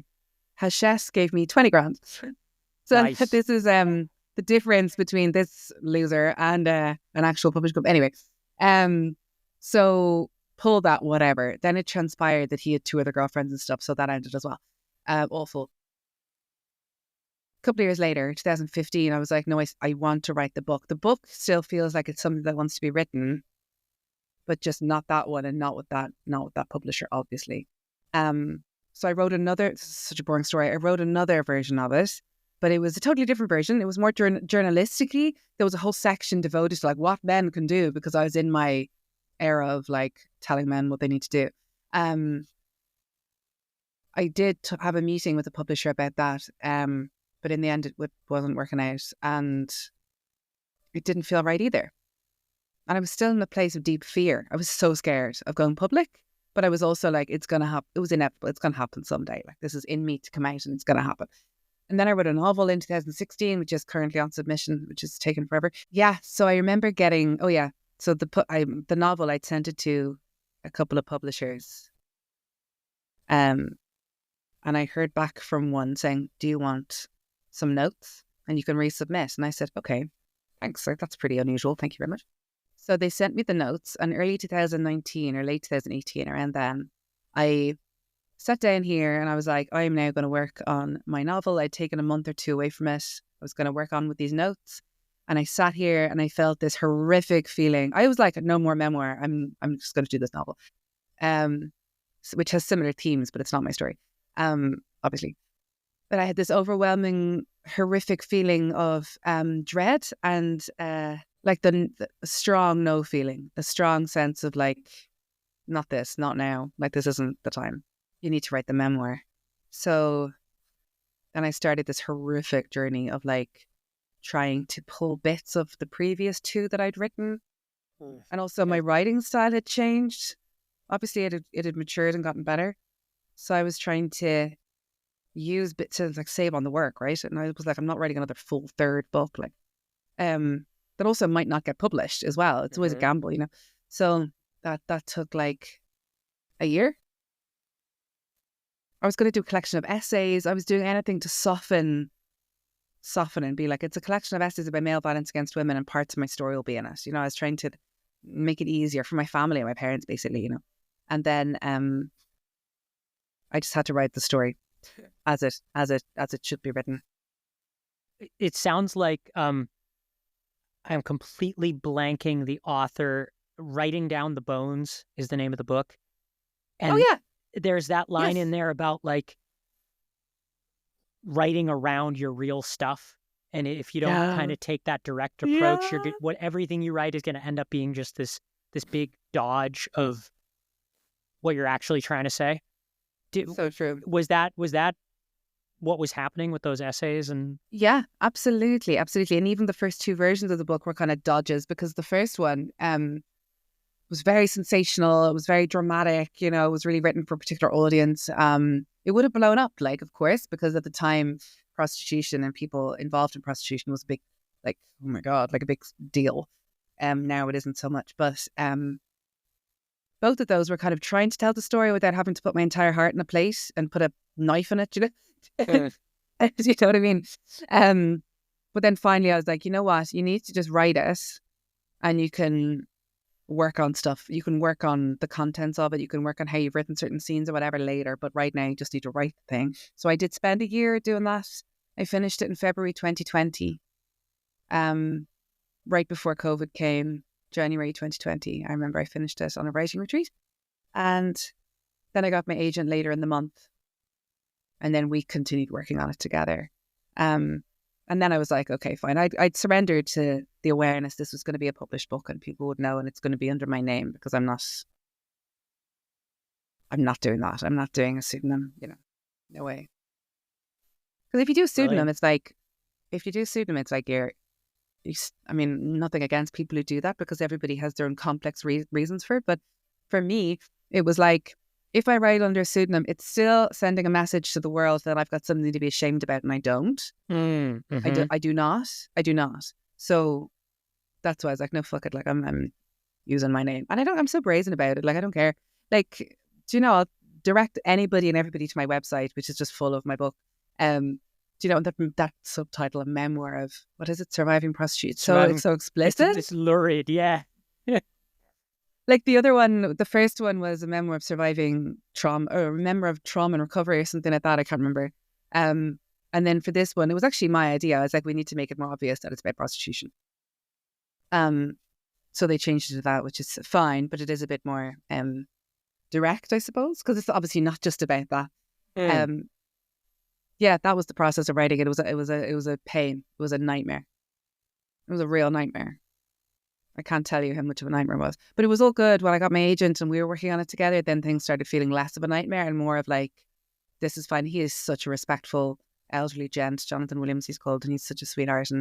And he had so much respect and care for me that was really a lovely experience, you Mm. It was a mad thing to do. But great. I'm still kind of going, that's insane that I did that. And one thing I just thought of, because like obviously like there's people are gonna, like, what was the response like? Like what kind of you must hear from people who've read it and had all sorts of reactions and Hmm. Yeah, it's been mixed. Nothing negative, I have to say. The response, it was it's mostly great. Bit difficult with family stuff. Um, quite challenging there. Because you're so vulnerable and you want a particular response, and then you're not getting it, and then they're full of all their own guilt and baggage and everything like that, and nobody's talking about it, and that was challenging and kind of remains to some extent still a little bit challenging. And also it's weird because when I had to tell my parents, for example, I wrote them letters and I was like, I'm doing this to them. Do you know? I'm the perpetrator now. They're going to feel bad because I've decided to do this, which is, not the case, but that's how it feels. Because you're writing about your life. It's what happened to you. It's not about them, but the awareness it's going to hurt them and they're going to feel guilty or blame themselves or whatever. It's hard to let people feel their feelings.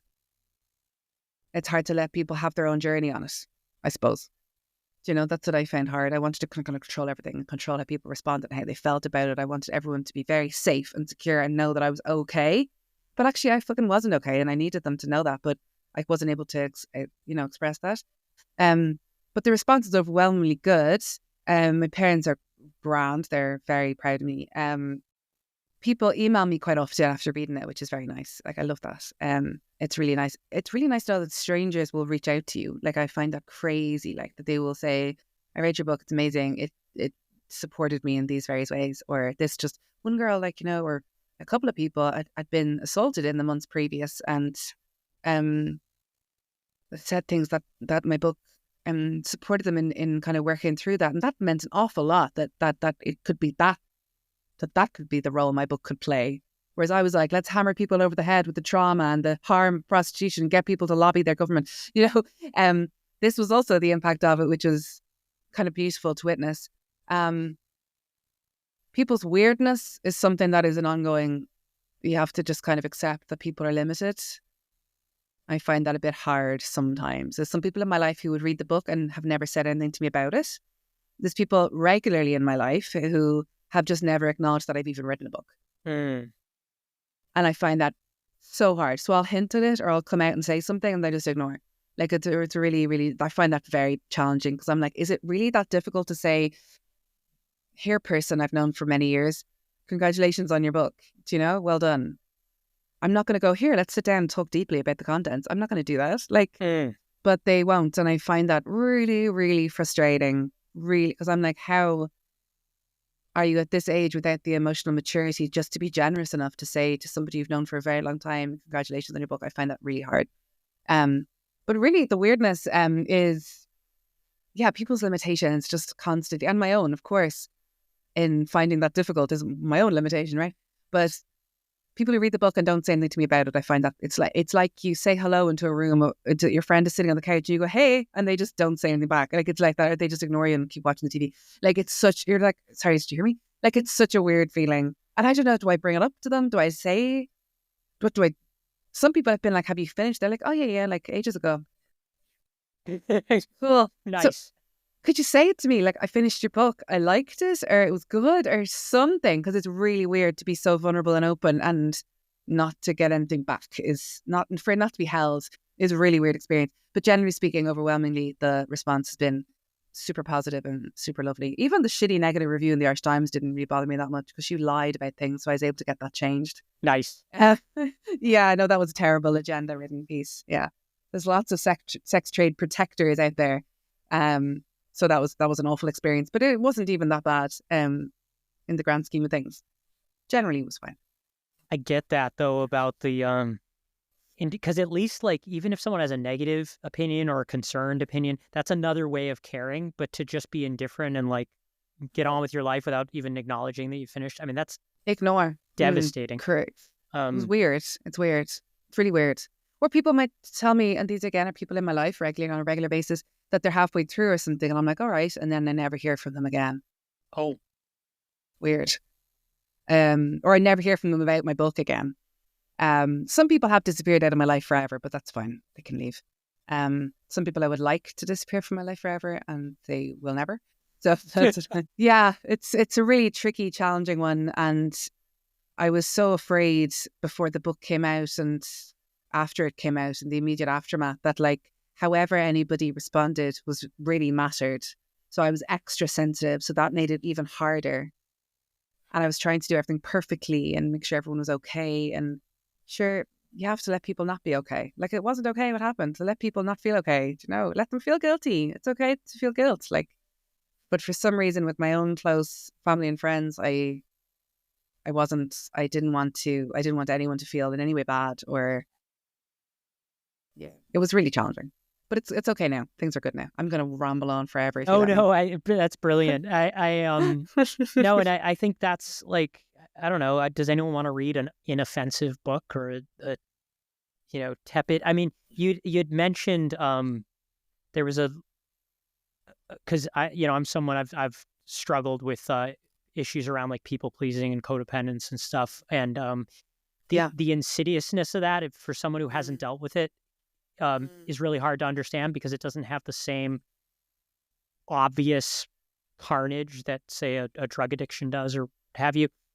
But there is people pleasing in writing that is really like kind of almost it's like the worst thing you could do, because then it's like you're probably not making the reader you're trying to appeal to happy, and then you're probably scaring away the person who liked your book in the first place. That's really interesting, describing it as people pleasing. The first version of my memoir, I wrote it, like I said, in a very dramatic kind of sensation. I was completely boxing myself in as this particular kind of victim and this particular kind of person who survived a particular kind of thing. And I wasn't allowing for three-dimensionality happen because I was like, I need to perform. I need this to be like this for this particular publisher prick, and for this particular audience, whatever. It was a performance, really. Like it was a good book and everything. It would have been great, but like it was a performance. So I was finding my own going more and more inwards with each iteration of the book until I found the one that sat the closest. And even now, I'd write it again totally differently. Like maybe not totally differently, but good chunks of it would be very different. It's interesting, that idea of people pleasing within writing. Like, who am I pleasing, and why? Is it an imagined read? Anyway, yeah, it's an interesting one to think about. Right. I find where it crops up is it's not so much an entire thing. It'll be like a paragraph or a sentence. Okay. Where maybe it's like I find it's usually when there's something I don't like about it and I can't put my finger on it. And then it's like, something you don't like about it. Yeah. And then usually if I spend a little more time with it, it's like, oh, I get it. It's because I was trying to sound really clever. And actually the joke doesn't land. All that's coming through is that I really want you to think that I'm clever. So maybe that whole sentence should just go and we can move on. Yeah, or where I cringe a little bit and I don't know why. It's like, why is that sentence I wrote or that paragraph I wrote kind of making me cringe and trying to listen to what's really happening in it, or what I was trying to do, or if I was trying to seem clever or more intellectual than I actually am, or more deep than I actually am currently feeling a bit. Do you know, I do that a bit, like trying to be all profound, and you're like, it's so obvious that you're trying to be profound here, like, or you're trying to have some sort of original thought, as if that's a thing.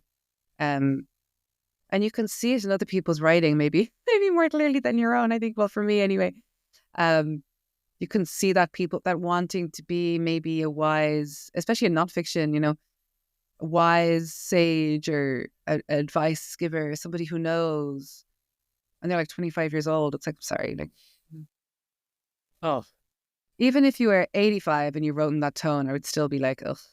Yep. That kind of, it's I don't know, I can't explain.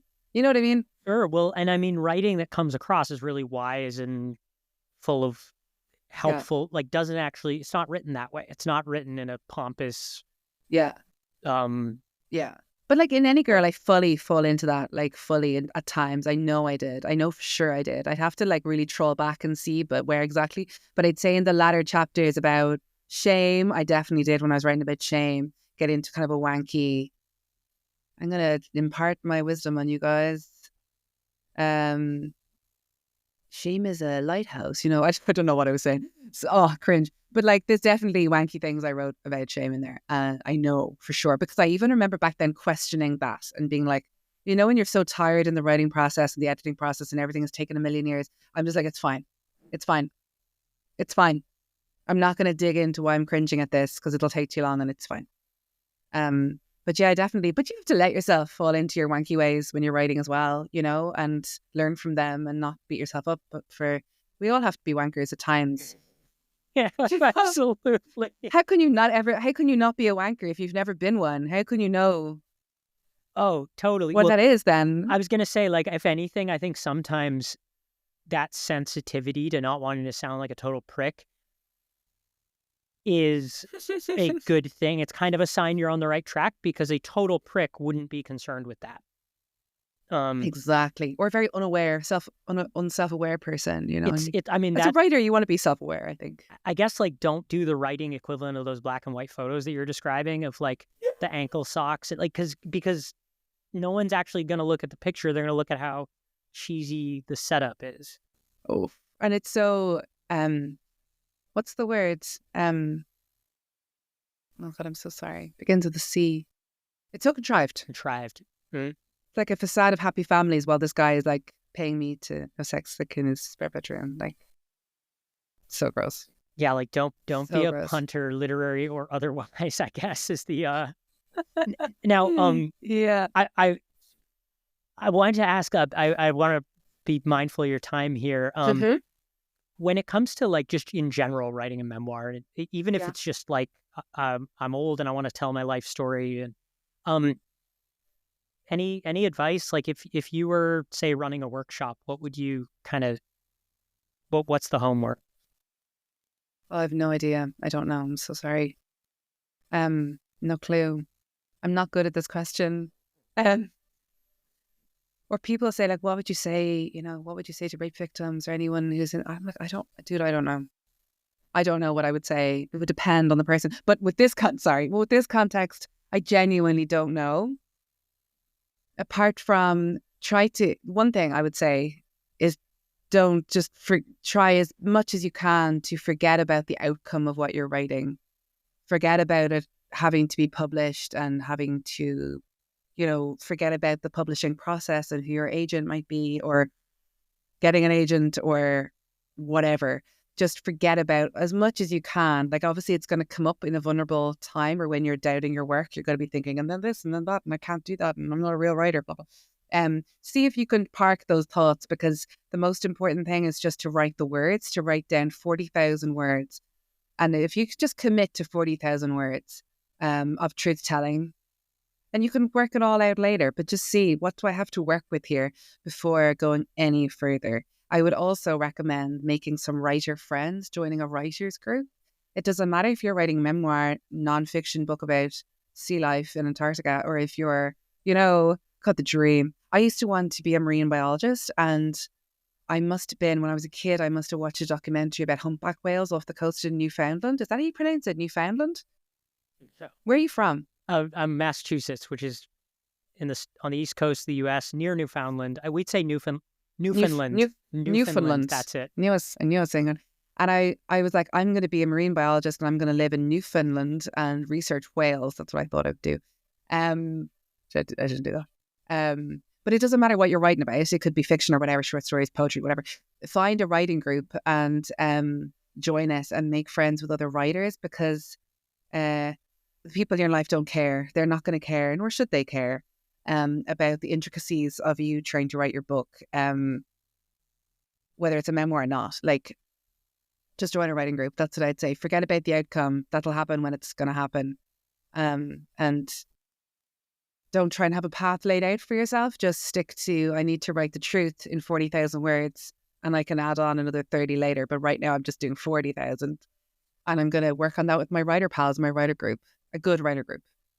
And that's what I would say I would do. And some of those are free and they're at libraries and things like that. I mean, yeah, but you can find them in libraries, or you can join a creative writing class. I would say that's a really good way to make writer friends. Actually, the Irish Writers Centre has lots of courses. And have I made friends there? I don't know.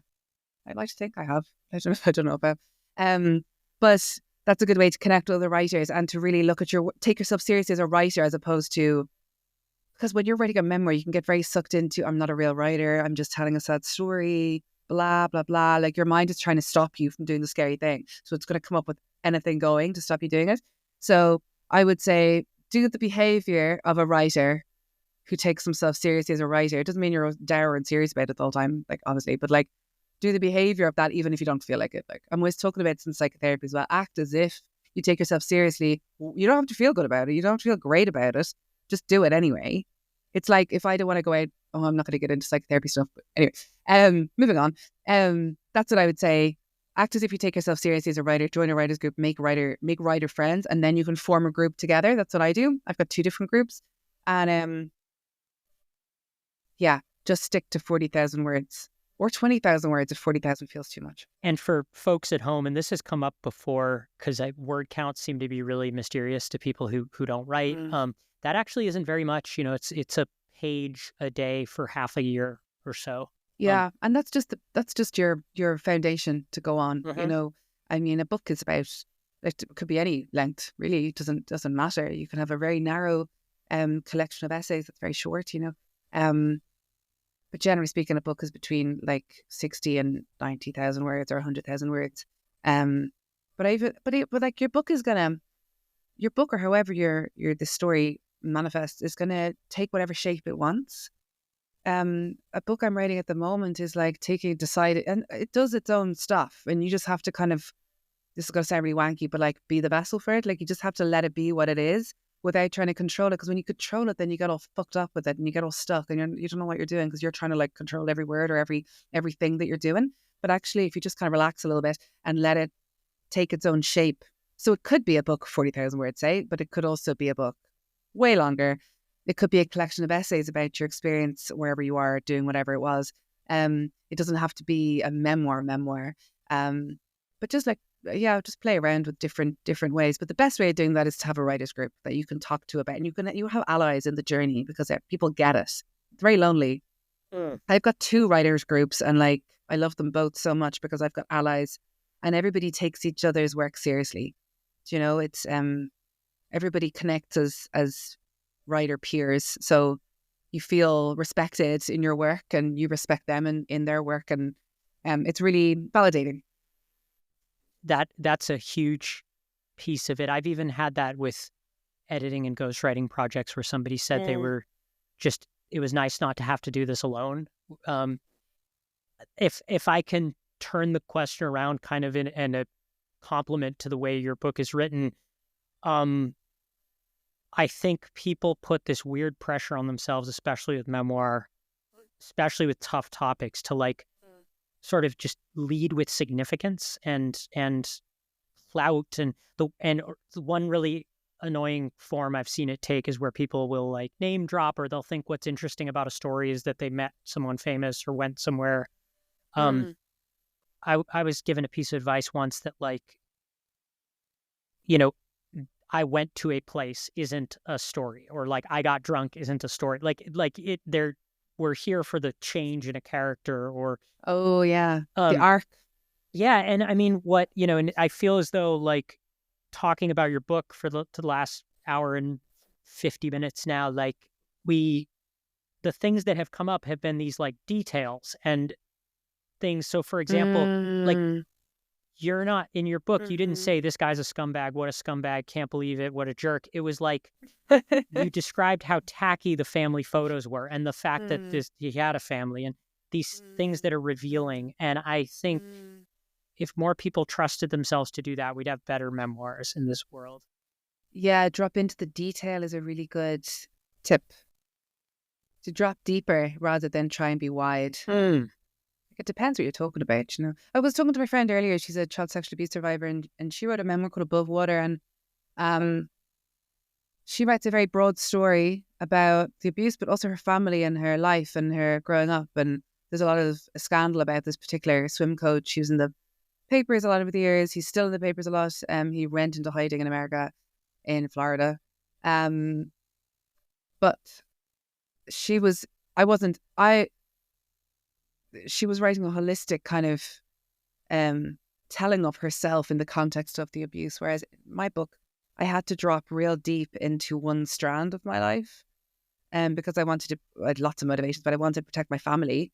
But also I didn't want to go on and on about other stuff because it really wasn't relevant to my intention for the book. So memoirs can take all sorts of different shapes and sizes. My friend's book is absolutely stunning. It's so beautiful. It's so beautiful. It gives a really 3D experience of how abuse occurs, how it impacts people, and how then people live with it forever.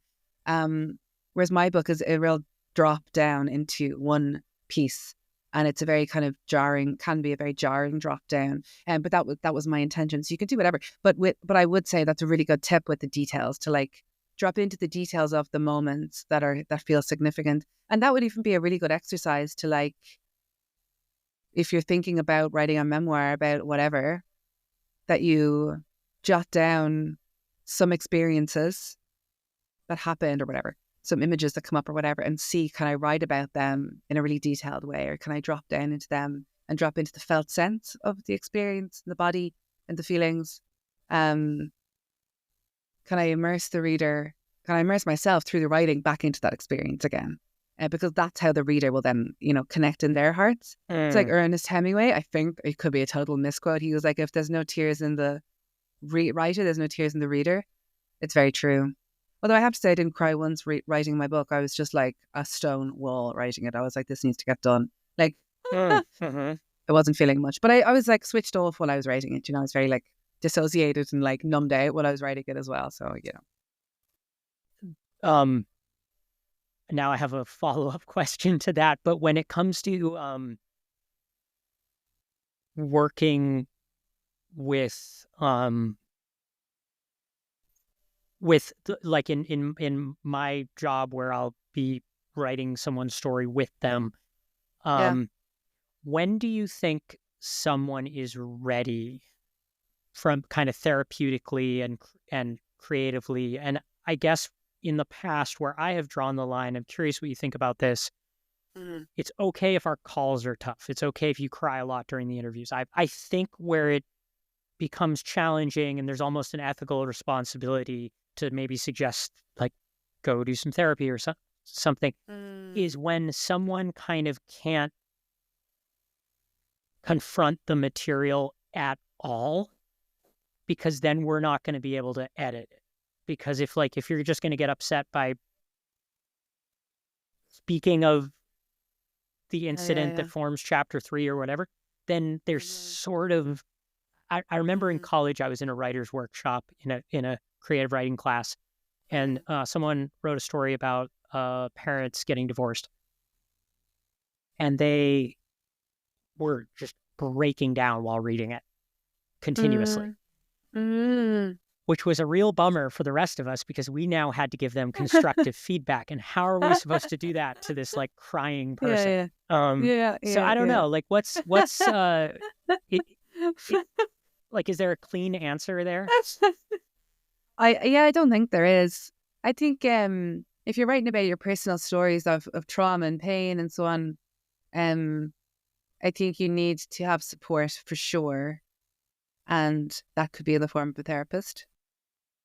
But you need to be resourced. It doesn't mean you're not allowed to cry or anything, but you've got to be resourced. You've got to feel a little, it's not going to be stable ground when you're publishing, but like a little, that there's a tiny bit of stability inside you that you can kind of lean on. And that will look and feel differently, I suppose, for everybody. So it's a hard one to kind of describe. But for me also, not being ready is there's no such thing as being ready, because you don't know what you're being ready for because the publishing experience and the aftermath, the interviews and everything are unknowns. So, I mean, you'll know generally what they're asking you. I was like freaking out before my first interview. Like, and I'd done other interviews about rape and stuff. Like, I'd done other interviews. I like never prepared for anything like this. Like, I just felt like the whole burden of prostitution across the entire world was on my shoulders. And all the trafficked women in Ireland were all like waiting for me to like represent them right. It was the pressure I put myself into was incredible. So I got the questions from the first interview. The first interviewer, the producer, sent me about a bazillion questions. And I was like, this is a 20-minute interview. I'm not sure that many are going to fit in. But I had answers on Post-it notes for all of them. Like, not Post-it notes, you know, those study cards. Oh, sure. Yep. I had like in marker so I could see my like, my one word kind of jot down notes under each category or under each question. It was so intense and it was so unnecessary because all you have to do is tell the truth. You don't need to turn it into an exam, but that's what I even had my notes with me in the radio studio, like for the first interview. We were sitting there and I was like, I just need to get my notes, and like left and came back with my cue cards, do you know? And then do you know what? He asked about 3 questions on the list and went off on his own journey about the rest of them. So I was like, well, I'm glad I was up all night studying. You can trust yourself, I suppose, is what I'm trying to say. But I think building self-trust is probably the best thing you could do when you're working on something that's personal and painful. And that is, you know, I advocate for therapy quite a lot. I love it. I think everyone could do with it. And especially if you're entering into something that you know is going to be a vulnerable space, because they can help you build that resilience and that inner strength and trusting yourself, and also seeking out external supports like friends, family, whoever, that might be able to support you in the process of it. Okay. And what are you working on at the moment? That's a question I always save for the end because not everybody likes to talk about work in progress or anything like that. Yeah, I'm working on a novel. It's a nightmare. I'm working on that. Yeah, it's a novel. I have a novel out in submission at the moment, which has been on submission, I don't know, for ages. So my psychic told me it was going to be published though, so I believe her. And she also told me my first agent's name. So I trust everything she says, or you have evidence. I buy into it more than I don't, you know.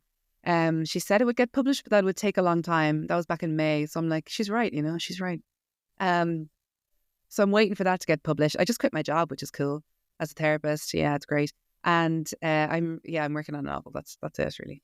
And a podcast. I'm working on a podcast about the human condition. It's called The Sticky. Oh, that sounds awesome. About the stickiness of the human condition. And I came up with this name in 2016, 17. I was like, I just like the sound of it. The sticky just sounds kind of, I don't know, good. You know, the sticky parts of being a human, the parts about us that we don't like, the uncomfortable parts of being a human and being in relationship with other human beings. And then this show comes out on Netflix called The Sticky. And I was like, oh, fuck. Like, people are going to think, and it's a really good show as well, people are going to think that, like, I robbed the name. But I'm doing that, but it's such hard work. Like, I'm not a fan. Like, I thought it was going to be easy. It's not. It's annoying. No, and the back, like, editing process, behind the scenes stuff is awful. And you're probably doing it properly. I'm not. I'm not doing it properly at all. Like, I'm just getting it so that it's listenable, and I don't care the quality. So I don't know how people who are doing it actually properly have the time or the capacity to. Oh yeah, no. I do like bare bones. No intro music. No. Very little editing. I really only just look out for places where I sound like an ass or I'm like talking too much or whatever.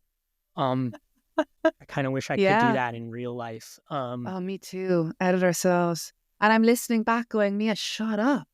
Why are you talking so much? Why are you shouting in your enthusiasm? You don't have to shout it. Like, you can just use a normal tone of voice when you're enthusiastic about something. You don't have to go, every 2 seconds to show them you're listening. They know you're listening. Like, I've from the editing side, that's what I've learned the hard way, is to not laugh. Speak. Because it's okay to speak. It's even okay to interrupt because you can kind of cut that. But like, the issue is when I'm like giggling over somebody's speech, it becomes really, really hard to isolate that part, is what I find. And so I end up making a lot, and then also not move my head around because the mic only picks things up in one direction. These are like weird little things that So if you laugh in the background, you don't want that laugh to be part of. I think the issue is that it doesn't sound like it does in person. Like, instead of it just being the normal kind of flow of conversation where I'm verbally kind of acknowledging that I'm listening, Yeah, what it yeah. actually sounds like is I'm sort of cackling over what you're saying. Like, Got you. Okay. but Yeah. I'm saying this, and anyone listening who has any experience with any audio, anything, is probably rolling their eyes because I, like, but at the same time, like, that doesn't matter. I know people who are like, oh, I'm gonna start a podcast as soon as I can afford like an editor or something. pro equipment, and it's like, yeah, why don't you just get going and see how you do. See how you get on. Yeah. Are you interviewing people on the sticky, or is it? Well, yeah, sort of. I got this. I was a part of another podcast called the Red Light Expose, which is led by my friend in Canada, Andrea Higens. She's amazing, and a bunch of other sex trade survivors and porn survivors and OnlyFans survivors and a couple of non-survivor people. But anyway, it's about prostitution and stuff like that. So she did some money raising, and out of the money raised, she was like, buy a microphone and headphones. And I was like, okay. So I got these pink headphones.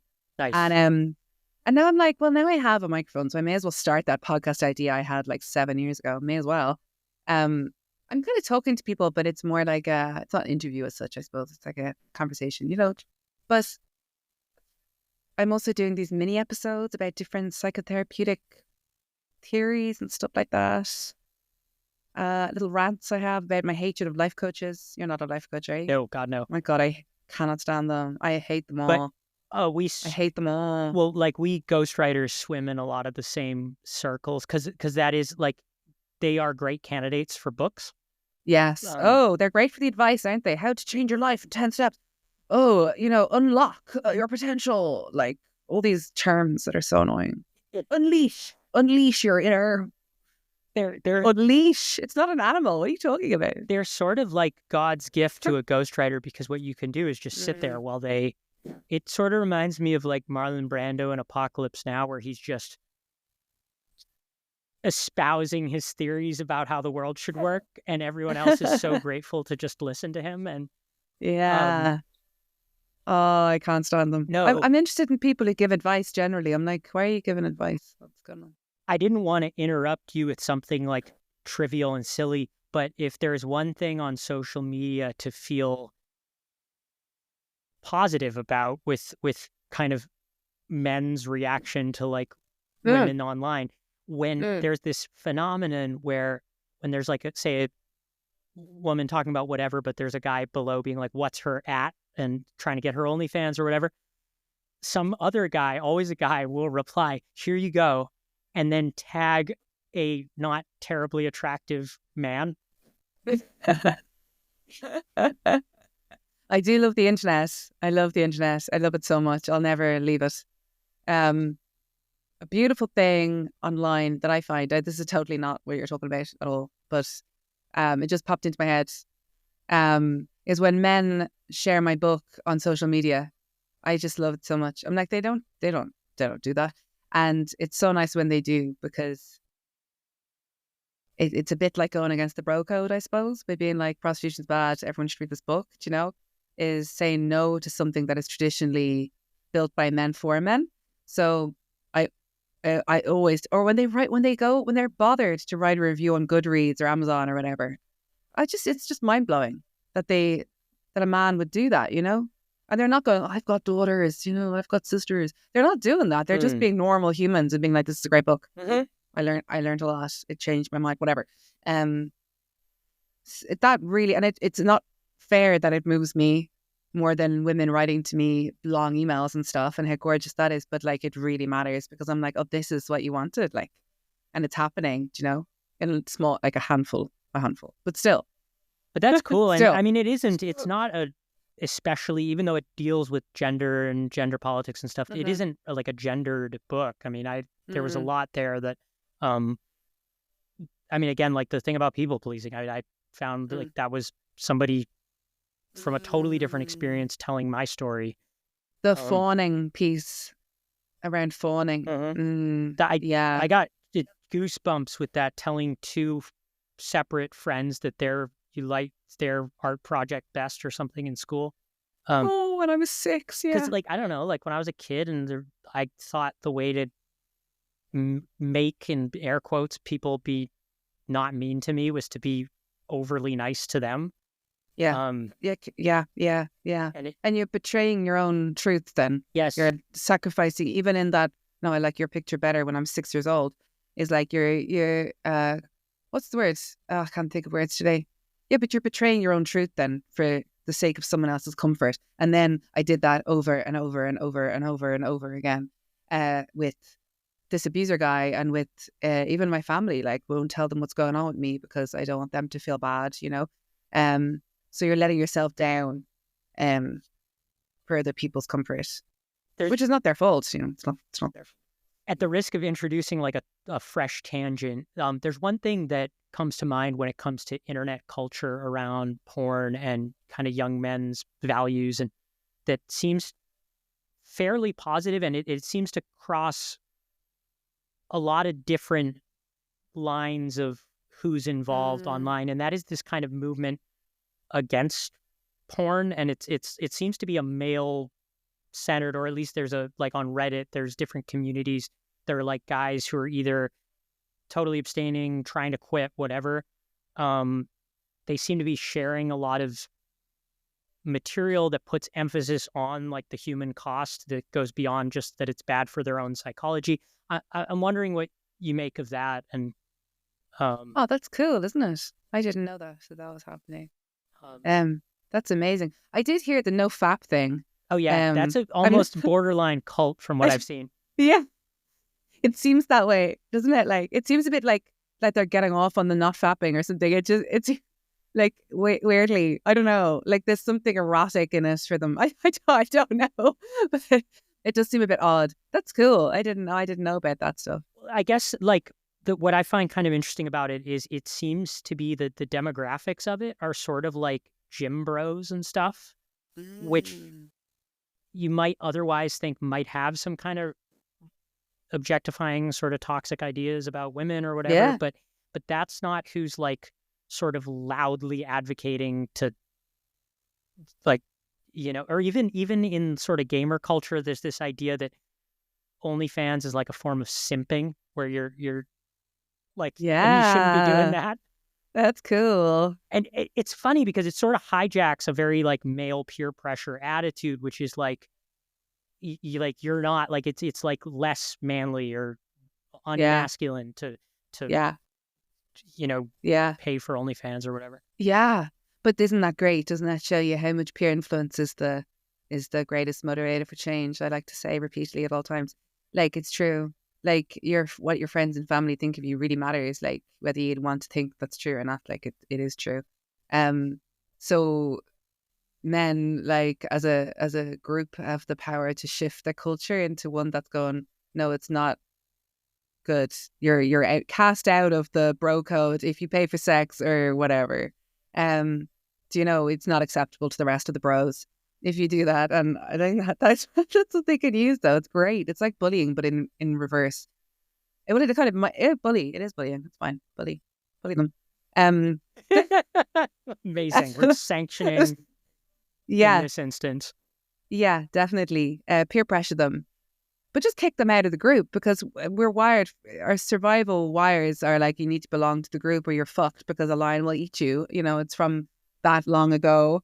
And so if we're cast out of the group, like, that's why we get lonely. It's a signal to say you need more connection or you're going to die. I'm not going to die. I have money. I've got food. I'm not going to die. But my nervous system, and actually people die from loneliness as well, but my nervous system is going, if you don't, you're under threat if you don't have people around you. So that's why we get lonely. It's a symbol. It's a signal to hang out with, be around other people and be a part of the group again. But anyway, whatever about that. Yeah, they need to be kicked out of the group, so they have to kind of earn their way back in by appropriate behavior. Do you know? It sounds very simple. Like, obviously, it's complicated. It's not so sticky. easy. It is a good title for a human condition podcast. Isn't it? I love it. Those moments where you're like, oh, I'm cringing at myself and everybody else. But it is challenging. And again, I don't want to preach or pontificate what I think men should do, because I think men are intelligent people and they're able to come up with that on their own. And I don't have the answers anyway. But peer influence, it's a studied psychological thing. It's the greatest motivator for change. So men can use that to their advantage in combating male violence against women and being explicit, blunt and direct in their saying no to male violence. And one way of doing that, like I was saying, it's when men share my book in an Instagram story or something like that, it means so much because it's not just a nice thing for me to be like, oh, here's reading my book. It's a message. It's he's making a declaration. I say no to this. I'm endorsing this book, which says no. So I am saying no to this to all of my followers. And that takes a little bit of courage, depending on who you are. But even things like men just supporting their female friends' work, you know, like I'm talking about these very seldom but occasional guys who share my book and stuff or write a review.